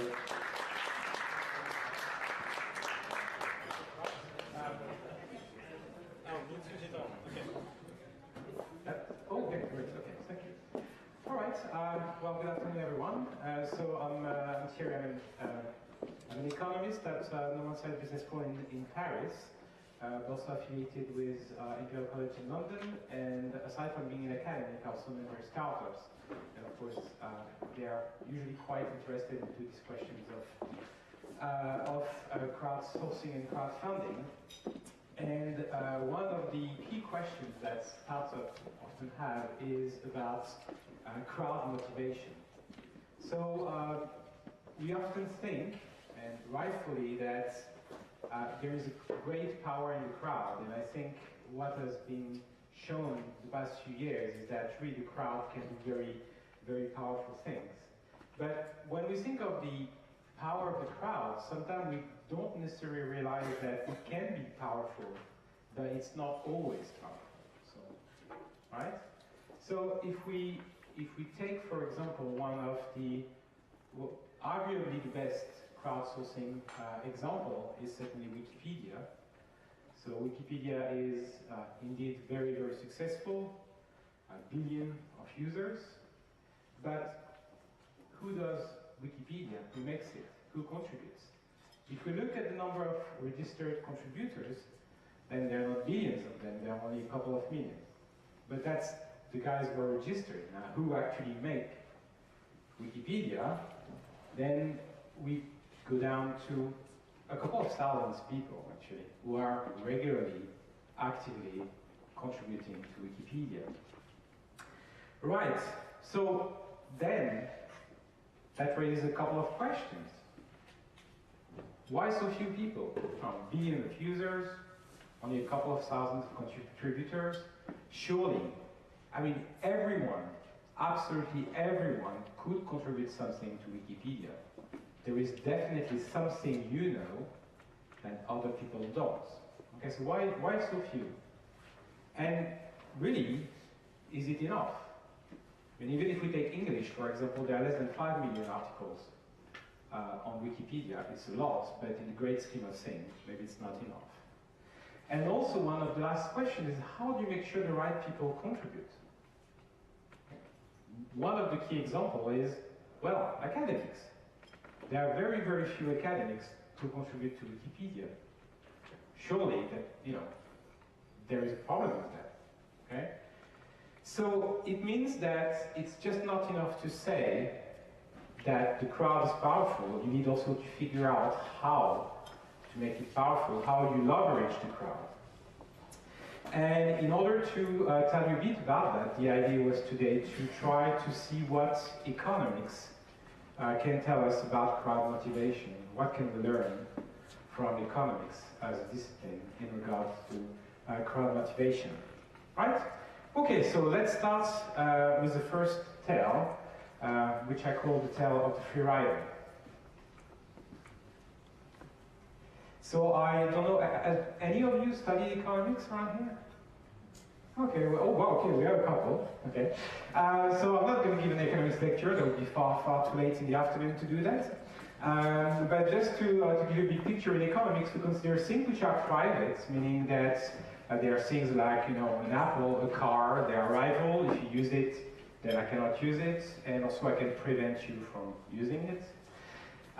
So all these goods, which are plenty, a chair, a table, a train, a house, and so on and so forth, we have no problem whatsoever with it. You have a market, you sell it, there is a price, hooray, everything works fine, okay?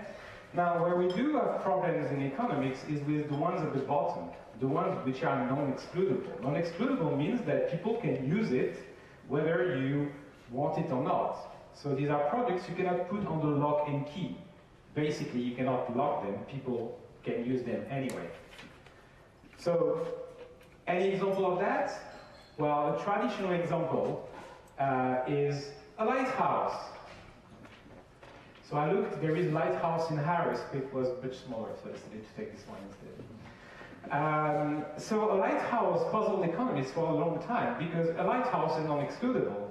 Once it's built, then you can see the light, right? Whether you paid for it or not, you can see the light. You cannot really prevent people on a boat who didn't pay for the lighthouse to see the light, okay? So it's typically a public good, okay? People need to contribute for it to be built. And of course the size of it, well, it really depends on how many people contribute to it. So if very few people contribute, you have a lighthouse which is that tall. And if a lot of people contribute, then you can have one which is very, very, very tall. And that, I think, is a good metaphor for projects which are crowdsourced and crowdfunded. So what do economists tell us about lighthouses? Well, they say that, you know, if you're a rational individual, then you're not going to contribute to a lighthouse, okay? You're going to wait for people to pay for it, because once it's there, you know, you can still use it. So you're not going to contribute to Wikipedia. You just have to wait for other people to do it, because, well, once it's there, you can actually use it. And another reason is that even if you would like to contribute, you think, yeah, if I'm the only one to contribute, I'm going to pay for a lighthouse that tall, or I'm going to pay for Wikipedia with one page. Not very interesting, okay? So economists basically consider that when we have common goods like that, common project, common goal, then people tend to free ride, and that's a rational behavior. And therefore, well, there cannot be any public good, any lighthouse built, without the government raising taxes towards it. Right.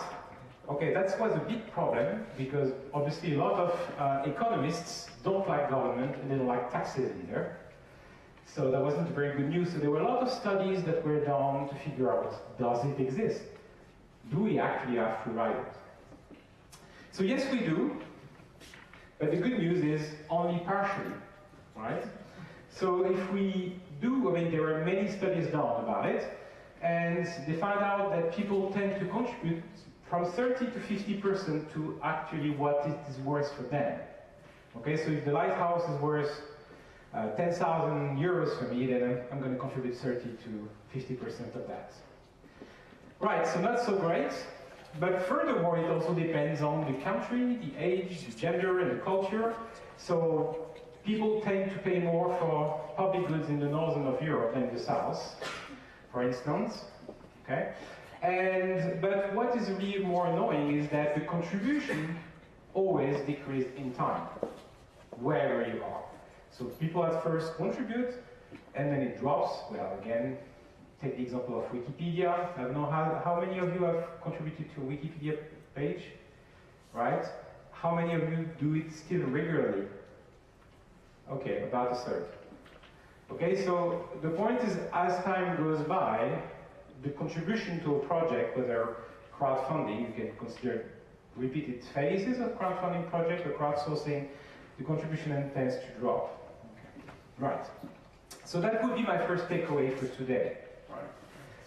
Is that the crowd, regardless of how much they value your project or your product, will tend to contribute much less in terms of time or in terms of money than what the product has for value for them.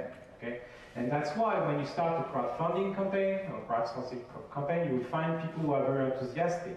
Even if you have a lot of people who are enthusiastic, in the end, because of this free riding effect, they are not going to contribute as much as what they should. Okay? So making people value your product is very important, but that's not the end of it, because even if they are aware of the value, naturally they're not going to contribute as much. And on top of that, their contribution will most likely decrease over time.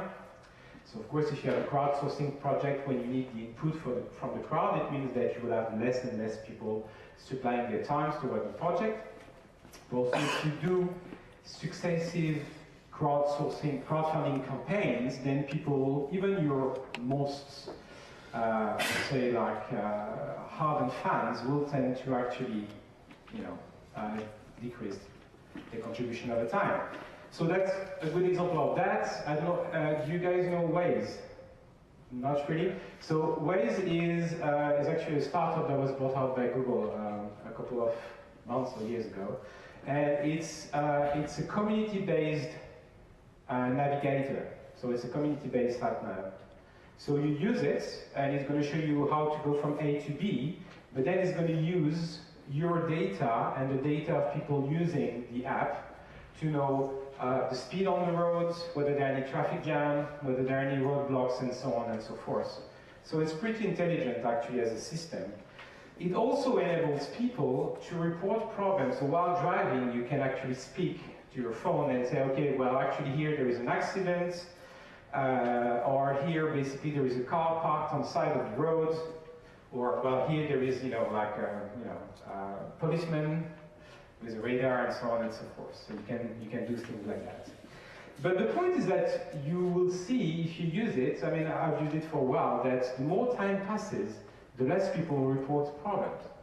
And you know how many people use Waze because on your map, you can see little dots for people who are actually using the app. So clearly, 5 people ahead of you just passed by an accident and no one reported them, okay? And on top of that, Waze is very intelligent because it uses everyone's data, but people only switch it on when they need to know where to go. Whereas obviously, what would make it very valuable is as soon as you step in the car, you actually switch on Waze, even if you know where you're going. Okay? So all the success of this is based on contribution, but contribution is not what it should be. And on top of that, it decreases over time. So that was our first tale. Our second tale for today is the tale of the whale and the minnows. And the idea is that this problem of free riding in public goods is not the only problem. There are other problems created by the fact that it's public good. So how, again, let's come back to how things work normally.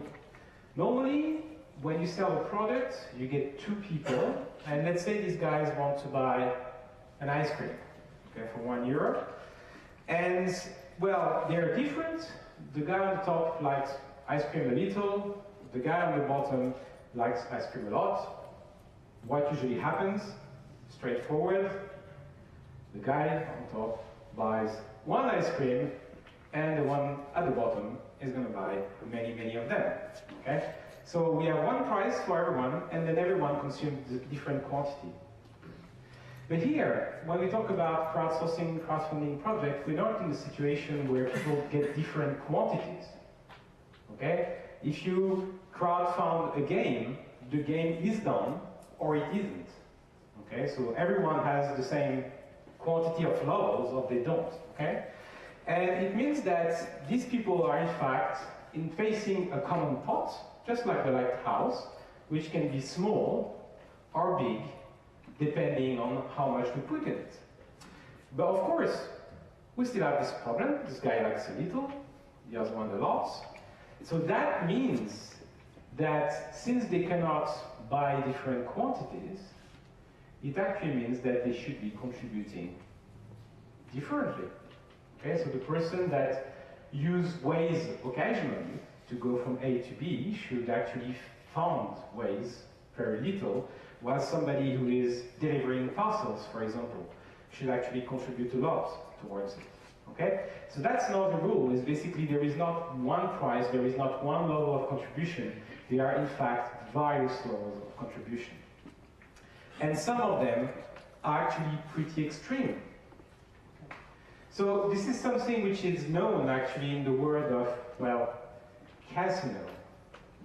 You talk about whales.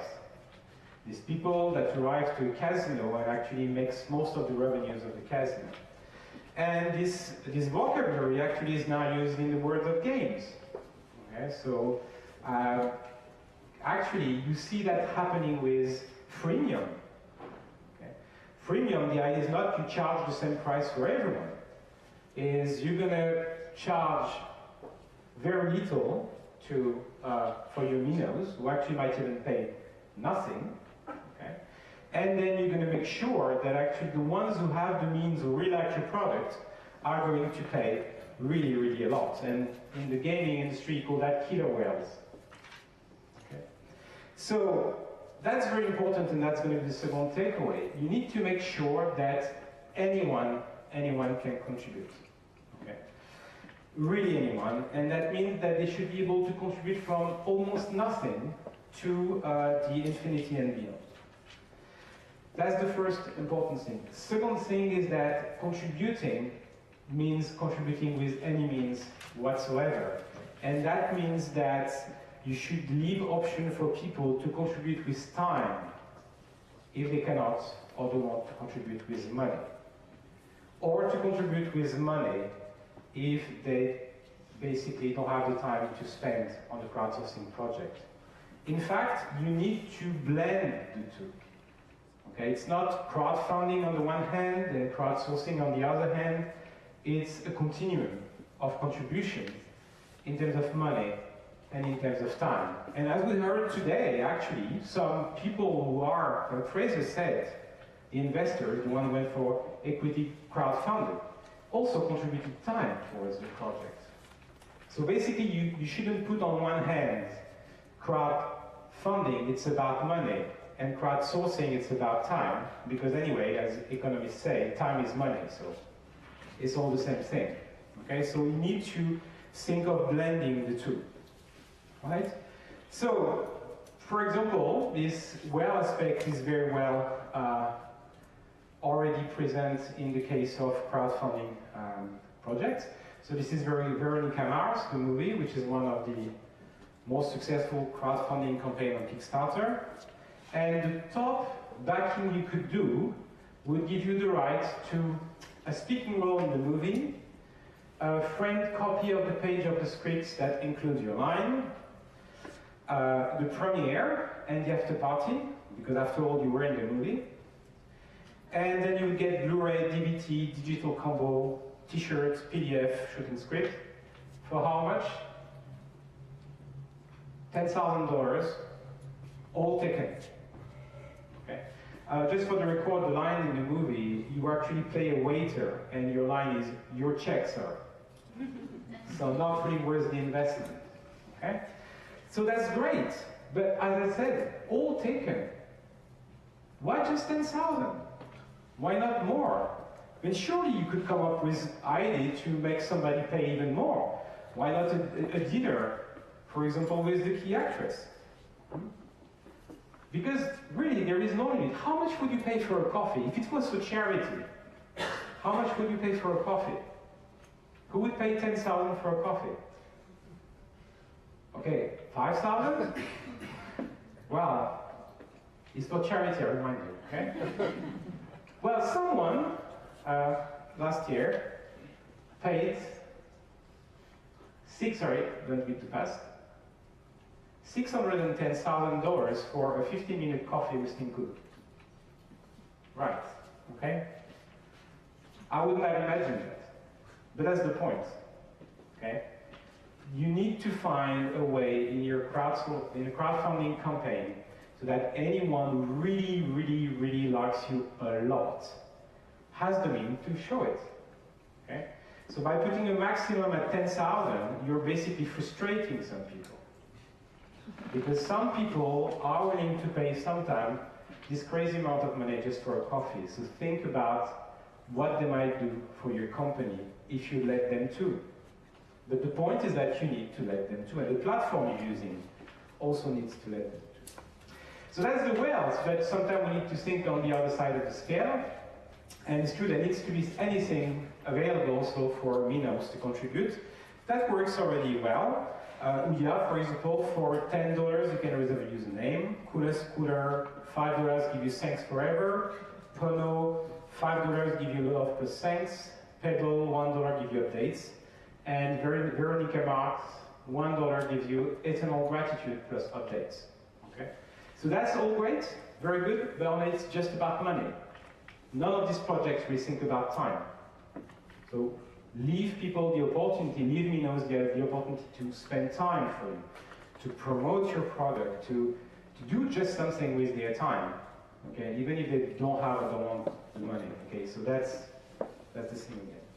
So that was really about crowd funding, but this is the same problem with crowdsourcing. So these are well, you can't see the bottom line, these are a number of Wikipedia edits in English. And you can see that the top 1,000 editors contribute to 14% of all the edits. So if you take the top 10,000, they actually contribute to 33% of all the edits. And the top 1,000, this 14% actually make up for 42% of the top 10,000. So the distribution is really skewed. So when you think about crowdsourcing, it's also very skewed as well. There are some people who are crowdsourcing well. They're going to like your project so much that they're going to basically spend their life on your project. And that as well needs to be acknowledged, and you need to make sure that this is something that can be done. Right, next tale is the tale of the dark side of the crowd. So the crowd is very good, but sometimes, well, there is a dark side to it. And this dark side is, how do you know that the right people are contributing to your projects? Okay? So if you're doing crowdfunding projects, probably easier, but in crowdsourcing, this is much more complicated. And the problem is that there is a loose relationship between the perceived value of what I'm doing and the social value of the thing. Okay. And I might, for example, spend tons of time editing something, thinking I'm contributing, while obviously I'm wrong about everything and I'm just polluting the project. On the other hand, I might think that what I know is, not interesting, and you would have been very interesting. So that's one of the issues. And for the same idea, you can have poor contribution that crowd out the good ones. So if you have a crowdsourcing project and people do stupid posts or low quality stuff, then that might actually prevent people who have something interesting to say to stay. Actually, there are some parts of Wikipedia that have been literally deserted by knowledgeable people because less knowledgeable people start fighting with one another. So that's important. You need to keep the crowd in check. And finally, with regards to crowdfunding this time, this is the same as well. I mean, you have over 1,000 projects on Kickstarter that haven't been funded, whereas they were funded already between 80 and 99%. So some people are not going to contribute, whereas they value the project, because they just think, yeah, it's going to work on its own, it's a great idea, and then a couple of weeks later, they look at the project and they're like, oh no, actually, it didn't make it. Okay? So people are very much unaware of the impact their contribution has, whether monetary or time-wise, whereas their contribution is actually the thing that makes the difference between the lighthouse exists and the lighthouse doesn't exist. So that means that in your campaign, you shouldn't think just, just push story not pull.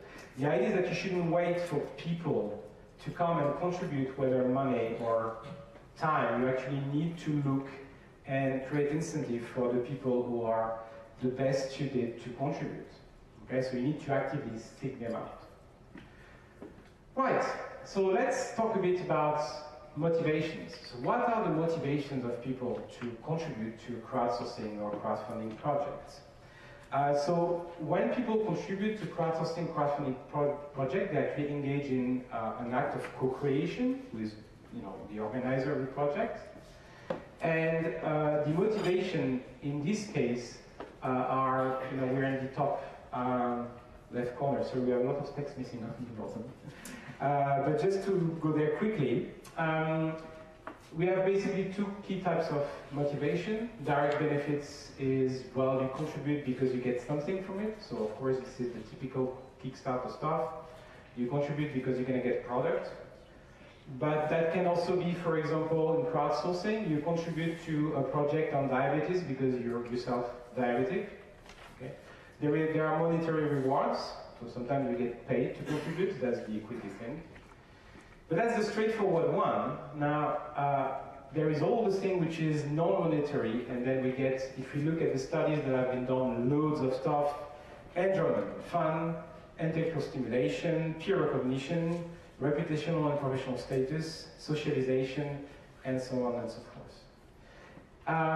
So a wide range of motivations, and the difficulty is they all come with different challenges.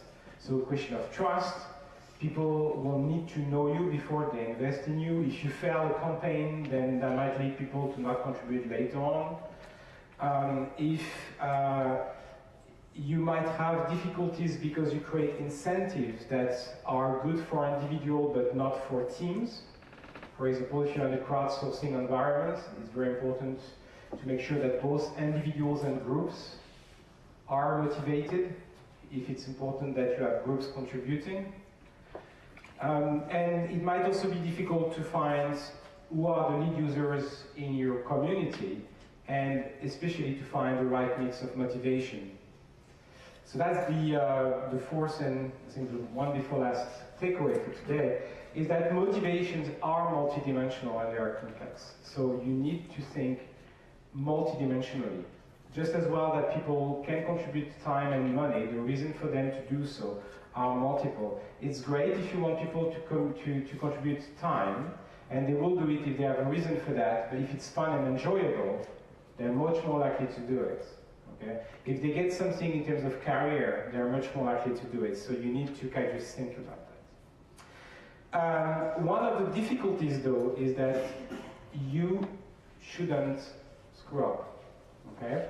And that's very important because of what we call in the group quantum economics. So quantum physics, is this part of, sorry, there are people doing physics in the room. So the quantum physics is basically this place where it's so small that traditional physics doesn't apply, but we have the same thing with economics. When the rewards are too small, then traditional economics doesn't apply. So if you find that contributors are helping, don't give them a little something. It's better to give them nothing than to give them too little. They will be offended. Okay? It's the same. You would have backers that will pay even if they don't get anything in response. Okay? So that's an important key aspect as well. That's with small amounts, people behave differently, and you have to make sure that you take that into account. So to finish, how does technology help us? Technology helps us because it lowers the cost of contribution to begin with. So Waze, for example, I have to switch on Waze so that Waze get the data. But of course, there would be a smarter way to do it, is that somehow my smartphone knows I'm in the car and switches on Waze automatically. Then there you go, okay? And the second reason why technology helps us is it helps figuring out what the correct incentive scheme is. And to illustrate that, I just wanted to show you this slide, which is from a research project of ours. This is Bandcamp. Does anyone here knows Bandcamp? So it's a website just like iTunes, but done by musicians themselves. And the selling point of Bandcamp is that A, bands choose the price, and B, people can overpay if they choose to. And there is a ticker on the top of Bandcamp that shows how much, what was sold for how much. And you can see here that all these things that were sold are in green, meaning that people overpaid. What is strange about it? From the data we have, we found out it's better to ask 0 than to ask something small. So if you ask 0.99, people are going to give you 0.99. If you ask 0, they're actually going to give you more. So that's another example of this on-top instinct. So takeaway 5 is that it's important that you should not think only in terms of active crowdsourcing, people give their time actively, but also in terms of passive crowdsourcing. What kind of data people could give you that wouldn't cost them anything to give you, okay, and that could help your company succeed. Okay, in the case of Waze, this is typically that. Waze works not just because people report accidents, but just because people passively use Waze, and then if everyone does a sharp turn, then you realize there is a problem on the roads. Okay? But for that to work, and that will take us to our last takeaway, you need to use big data. And big data and data mining are very essential because they enable you to find what is the right strategy. If you don't have data, then you don't know what the correct incentives are. How are people interacting with your page? How are people interacting with you on social media? How are they using your product? How much time are they spending?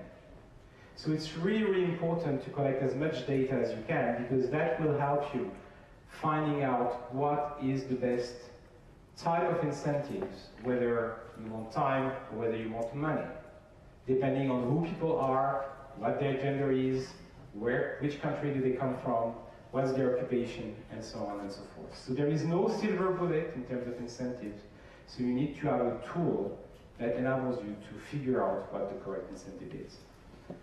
Right, and that's just to wrap up, and all the key points we've seen. So contribution, suboptimal decreasing, wide array of contribution, time and money, there is a continuum. Don't wait for high contributors, find them. Give multidimensional incentives. Enable passive crowdsourcing, if you can. You could even think you could enable passive crowdfunding, maybe a subscription of some kind. And use big data to continuously fine-tune incentives. And that's it. Thank you very much. Thank you. We have time for a few questions. Okay.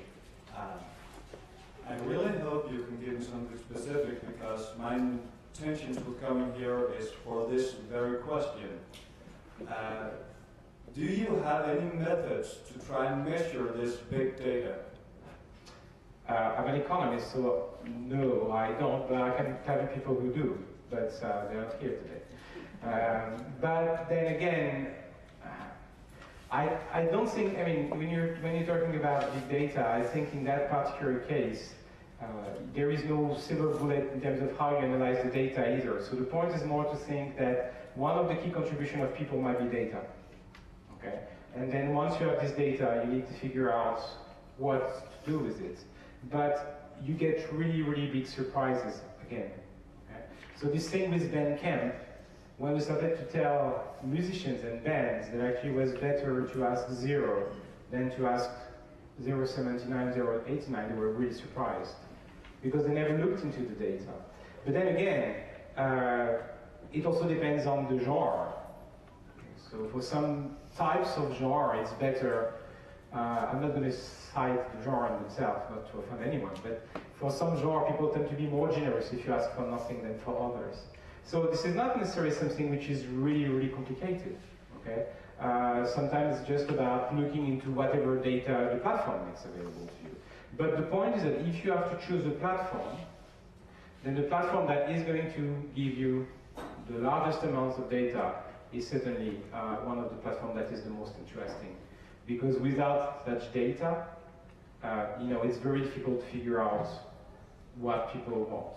Okay, so it might be just how many people looked at your page, how much time did they spend on it, how often do they come back, what did you do at the time so that they were coming back every odd days. You see, there is something in the data, and it's up to you to find it. But that also means that somehow you need to have access to all this data. And seeing how people react, then you can see whether you actually found the right incentives or not. Thank you. Okay, the last question now was... No, that's fine. Thank you. Give applause. Thank you. Now we we're moving to the last two cases. The first one is chaotic, doesn't it? This comes here. So, grab this little.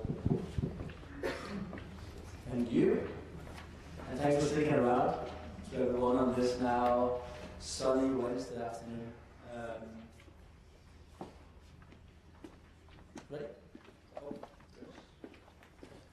Yeah, I think this short pitch is going to be a little bit more light than Terry. I won't be speaking too much about the dark sides of the crowd, but more how to use the power of the crowd as we see it from our vantage. So a bit of introduction. My name is Niels Jepsen. I work with a Canadian crowdsourcing company called Chaotix, which is based out of Calgary in Canada. We have an office as well in London, UK, where I'm sitting.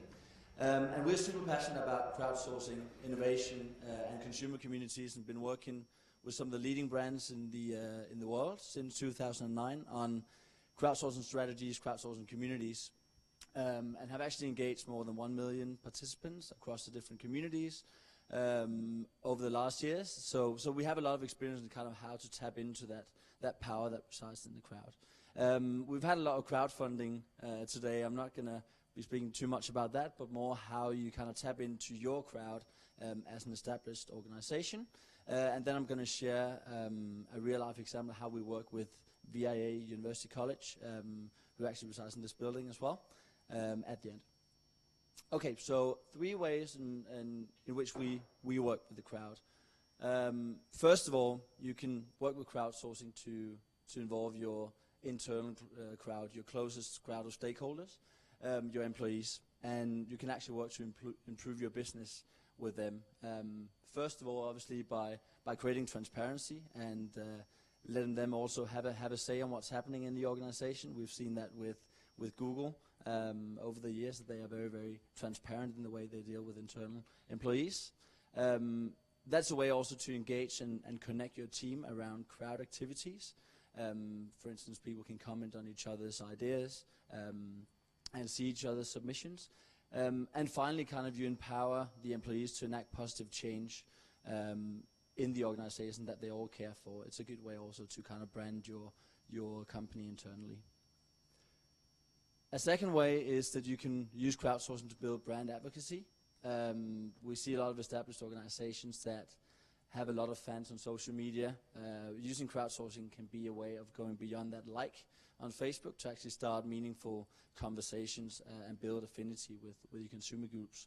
So what we normally say to our clients is that they should really honor the crowd's co-ownership of the brand, because the brand, well, really doesn't belong to them anymore.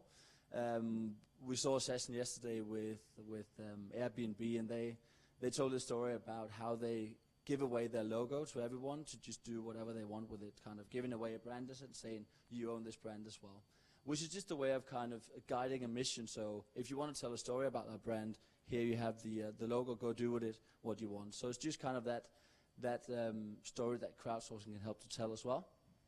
And then finally, as Terry also touched upon, we have co-creation. So we all know that the crowd can create amazing content, good product ideas, but it's really when the community comes in that it starts getting interesting. So Ryan talked about this morning about validation. And when you start validating and iterating on ideas with the community, you can start kind of move them towards something closer to commercialization.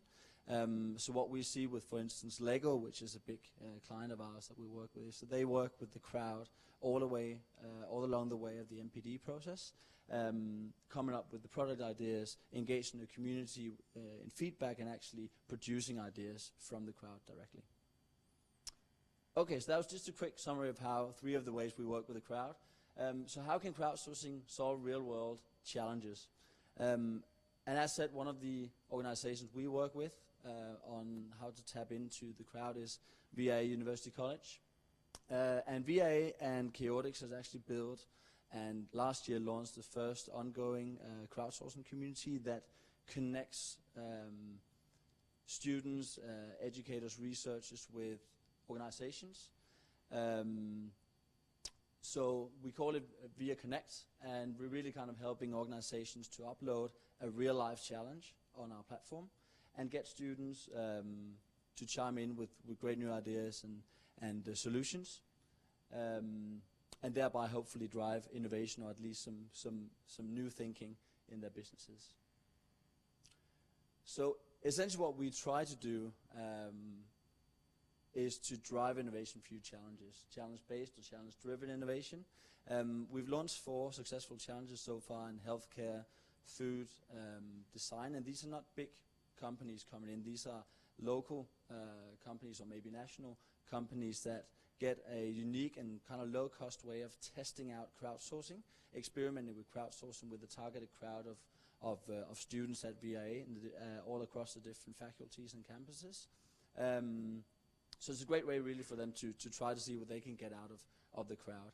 And for the students, I mean, they have the platform and they have a whole educational program that they can use to build their skills within collaborative thinking and innovation practices. So that's also great for them when they graduate and get into the real world. They've kind of been working on some of these things.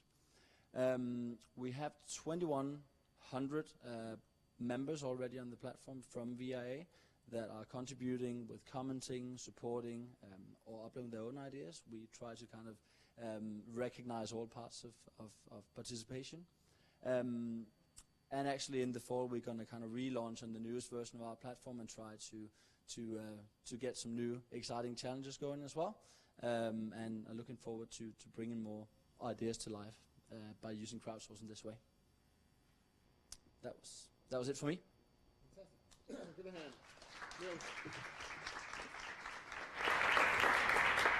And we're going to quickly move to Joachim, ideahunters.dk, and my few slides are ready.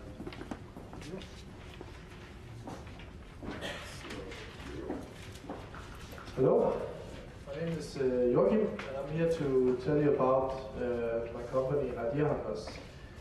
We are a crowdsourcing platform based in Denmark, here in Aarhus, where we're currently at Studentervæksthuset.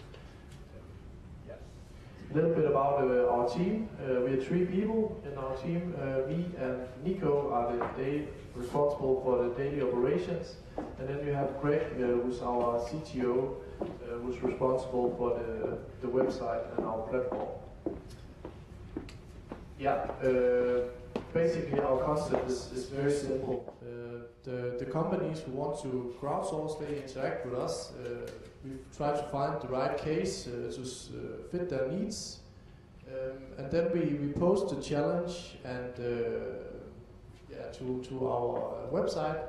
And we try to use our network to engage in the case. And we use segmented marketing campaigns to supply the ideas for the customer's needs. The case could be marketing, it could be product development, could be everything. Yeah, and then the company selects the most promising ideas to either use or develop further inside the business. You can also choose to collaborate with the user who come up with the actual suggestion. It's up to you as a company. Yeah, now it's a little bit messed up, but as a user it's pretty simple as well. You create a free user, you go into a website and look at our projects, then you submit your ideas, and then you compete against each other to win the grand prize. And we have a lot of small incentives also. We're using discounts for the company's services. So if you, for example, participate, you can get a discount for the actual product. So we also help to promote the company's products. Yeah. As a company, you can use our service to get new knowledge and ideas outside of your company. You can use us as an alternative marketing source where we go and brand your company to different communities. We go and make a presentation at schools. Maybe you have a case, could be a marketing case. Then we go and find some marketing students who can answer this case probably. So we also ensure that there's some qualitative quality suggestions that come out of this. As a thinker, you can't see it here, but it says thinker. We call our users thinkers. You can supplement your income. It's mostly students that we have on our platform, so it's good as a student to supplement your income. And you can use it to promote yourself. Maybe you want to have a job in the future where it's good to be creative. So your future employee can see that you're a creative person, that you have won this challenge on our website. Yeah, some of the cases that we have had and the outcomes. The first one I'm going to talk about is Byens Burger. That's a local burger restaurant here in Aarhus. They want to make a crowdsourcing project to find a new burger to put on their menu. We crowdsourced this and made this challenge on our website, and people came with their best suggestions to a new burger, and people went and voted for their best suggestion, and this burger was put on their menu afterwards. Then we have Hungry.dk. That's a takeaway service. They wanted to interact more with students, get them to use the concept more. So the concept they got out of it was to engage with the students more in Ironhide. So to go out to the schools and present in front of the whole school and give them some incentives to choose this platform instead of their competitor. Then we had a project with Scandic Hotels. They wanted to have business people and normal people go and have their meetings at Scandic Hotels instead of going to maybe a cafe. So we have a lot of variety in our projects. Our latest case is a case with a costume web shop called GAG. They wanted creative and alternative marketing methods to promote their web shop at a special event a month ago. And we can't see it here again, but 60 ideas was posted, and there were selected 2 winners who received the grand prizes. And then there was 10 people who got smaller prizes, lottery prizes. And everyone who participated got a discount for the web shop because it was this event related, so they could use it to go to this event. Yeah, and our customer GAG was very happy with the result. So what is next for Liahannes? We're currently working on a new design, which we're going to launch in probably a month. Then we have new exciting cases with product development. We have, for example, Smag Energy coming up, the biggest supplier of energy, one of the biggest suppliers of energy drink in Denmark. Then we're working on getting more motivation incentives, as we heard about before. We try to create a ranking system to promote the users more efficiently. We try to gather better prices, try to make a more user-friendly design. So there's a lot of things going on to help us grow. Yeah, and then says please like my Facebook page. Yeah, thank you. Thank you. Just stay up here, and we have Nils and also Terry. Can you get up here, please? Can you get up here? Sounds like a teacher. Actually, what was the burger? It was a blue cheeseburger. Wow, that sounds great. Maybe you should use big data there as well to see if people actually liked it. Yeah, it could be. Yeah. But actually, that's the first question, Terry, for you, because when you go to the video game industry, then data mining and big data is kind of like normal now. If you have like an online game or something like that. But have you seen? Do you see this the growth? I mean, there's a lot of crowdsourcing platforms that can use big data right now. Kickstarter, can you do it there? Is it good enough? The tools you have available right now? If you're not doing a game, of course. Well, I think as you said, in some other industries it is really essential. I mean, the gaming industry clearly, the switch to freemium, for example, really was made possible because with big data you can sort of figure out who's going to pay and who else. I think at the moment the amount of data that is supplied to a project, whether in crowdsourcing or crowdfunding platforms, very often is rather limited. Whereas is the key entry point. I mean, when you run your project, of course you can get some data from Facebook, maybe some Google and stuff.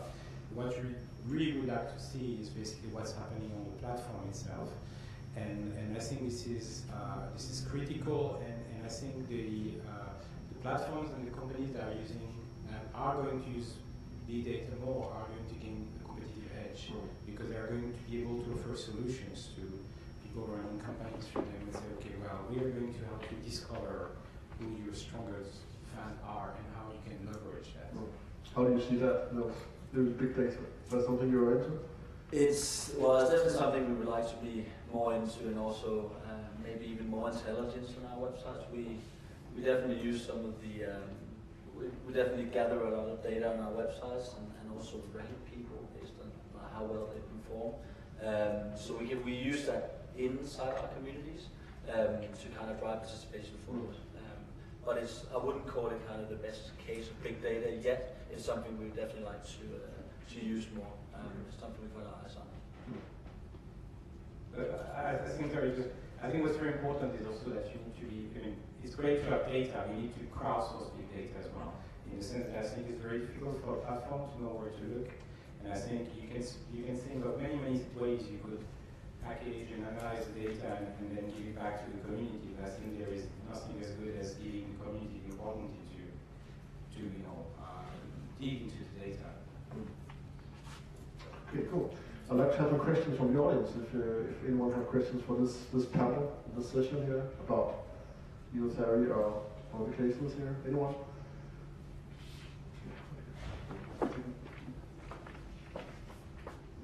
I have a question for Niels. How successful has been the project with VIA, involving students with companies? And if you think that's a model that can be used for education in general, nationwide? Yeah, so I think in terms of participation, it's been very successful. We've seen several hundred ideas submitted across the 4 challenges and over 2,000 members sign up.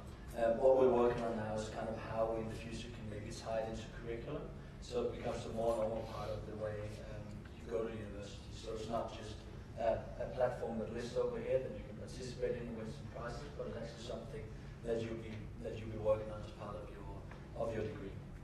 So I think it has some great opportunities, and Flemming is also here today. So if you want to kind of know more as well about the future of VA, I'm sure Flemming is happy to chime in.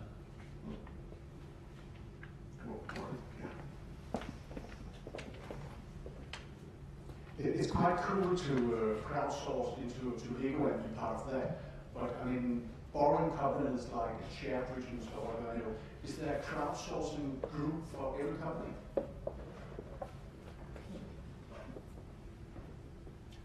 I mean, if we just take the example of VIA, it's not necessarily the likes of Lego that are on the platform. It's healthcare, it's food producers, it's design companies that don't have a lot of brand value, if you will. But because they ask students that are willing to participate, and they ask the crowd to come up with ideas, not motivate the crowd to come up with ideas, it becomes quite successful because the crowd wants to participate. So obviously the great cases like Lego are hard to reproduce, but I think definitely there's a crowd out there that would like to come up with the next big chair if the incentive and the promotion around it is correct.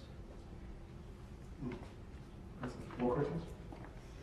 Or maybe you tell me Actually, to answer the question, it's always a question of incentives, really, in the sense that there is a crowd for whichever product.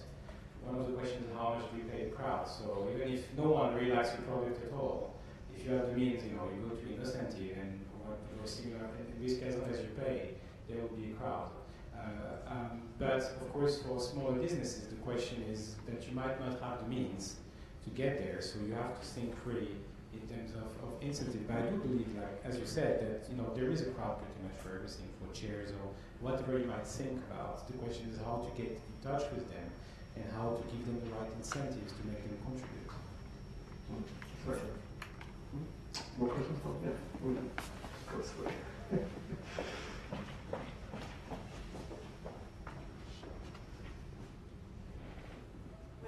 It relates to the question about incentives and motivation. And you have two different business models.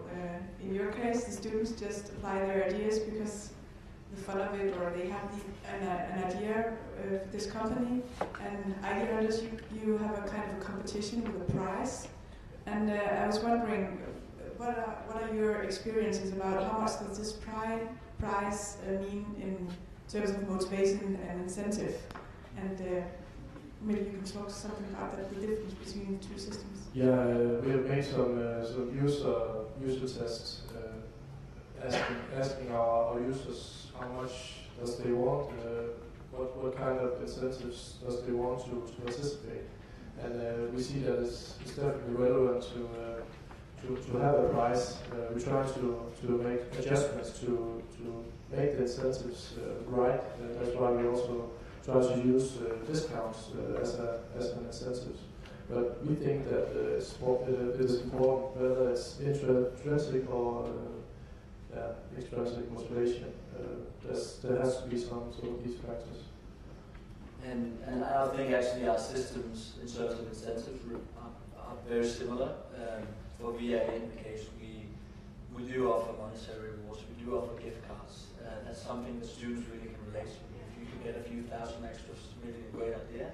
That's maybe the thing that gets you to go in there and share your idea. But obviously, on the longer term, our goal is to build that intrinsic motivations via virtual badges and leaderboards, and well, essentially belongs to a community where you can share your ideas.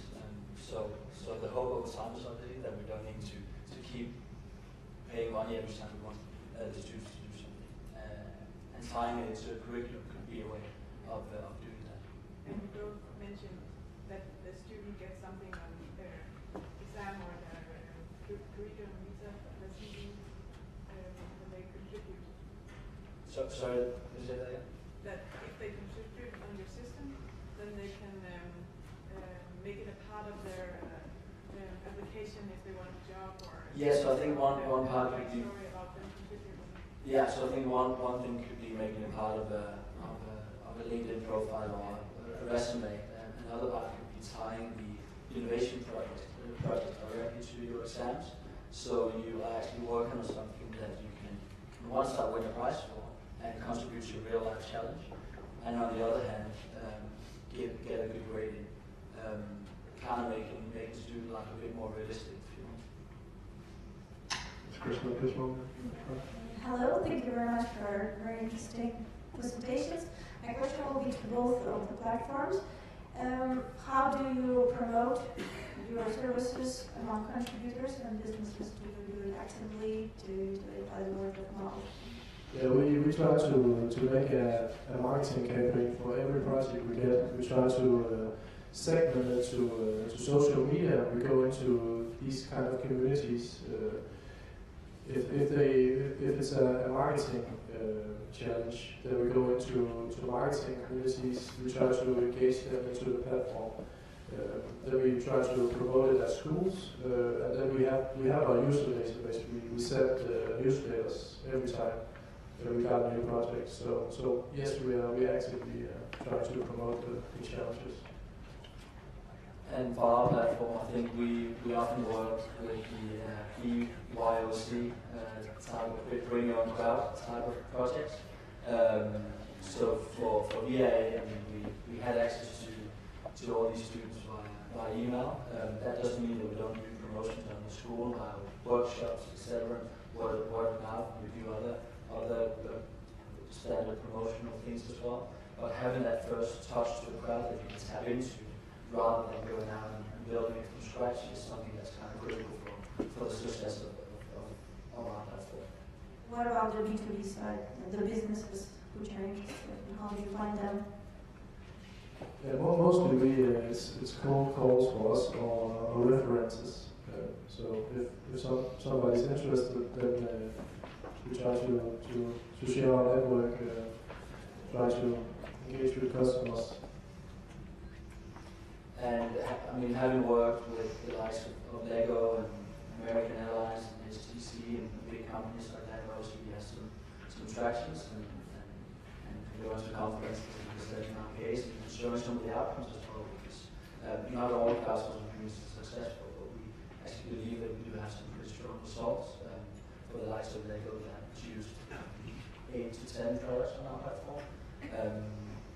So that's a good way of kind of promoting the way we do crowdsourcing.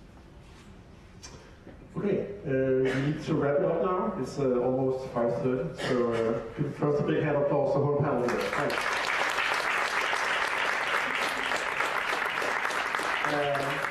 And I've just written really short a few key takeaways that I got out of this day. There's a lot of takeaways. So just to make it really short, this works. So here we go. This is some of the stuff that I've written down. I think that's kind of crucial. Of course more, but it's just my personal little wrap up. I think Ryan had a really good point when you look at the perspective, get into the way of vision about finding also people who are pushing you about your vision. So really think about how others perceive your product. That's crucial for getting a good crowdfunding going. And about the signal, I like the Kickstarter problem that the audio case are in right now. I don't like it, of course, but it's interesting to get from that point of business and keep it going. I also think it's really important about the storytelling. That was what struck me most about Fraser, that he was so honest and so likable, and everybody would like to participate in his story. So use storytelling a lot. I mean, find your own grandma and put her into your products all the time. That helped for Fraser and really helped for you as well. And I think Terry got a really good point in how to get the right crowd, because as Frederikke showed, I mean, she had like 300 backers. I think Frederikke is still here. No, she's not here. She had 300 backers who were really passionate about it, and that's enough maybe to get the right 300 and not like 300,000 who are like really hard crowd. And I really like the one that's built to ask zero than the old signal at one point about the passive crowdsourcing as well. So make sure anybody can contribute, also using time as well, so find the whales. Of course, I'd like to thank all the speakers. Thank you for coming and surviving this day with fruit and cake and everything. And lastly, we would like to give the word, of course, to the organizers. We should give them a big hand. Diana and Fleming sitting up here. Give them a big hand. And Fleming, you have a final word. Yeah, and the other organizers as well, because it wasn't just the two of us. So, if you want to come up here as well, just to show your faces. Don't be shy. Give them a hand.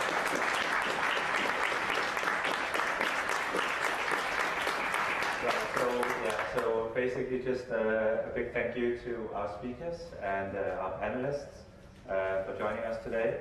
And thank you all for coming and sticking to the end. It's been a long afternoon, but a fairly exciting one. And yeah, thanks to you guys. Helle Trappels from Alexandra Institute and Innovationsteknikerne, Stine Voldemar Molsen from Aarhus University, Studentervæksthuset, Magnus Festival Jensen from DEA and WeComing, and Diana Foglia Nielsen from Danish Crowdsourcing Association.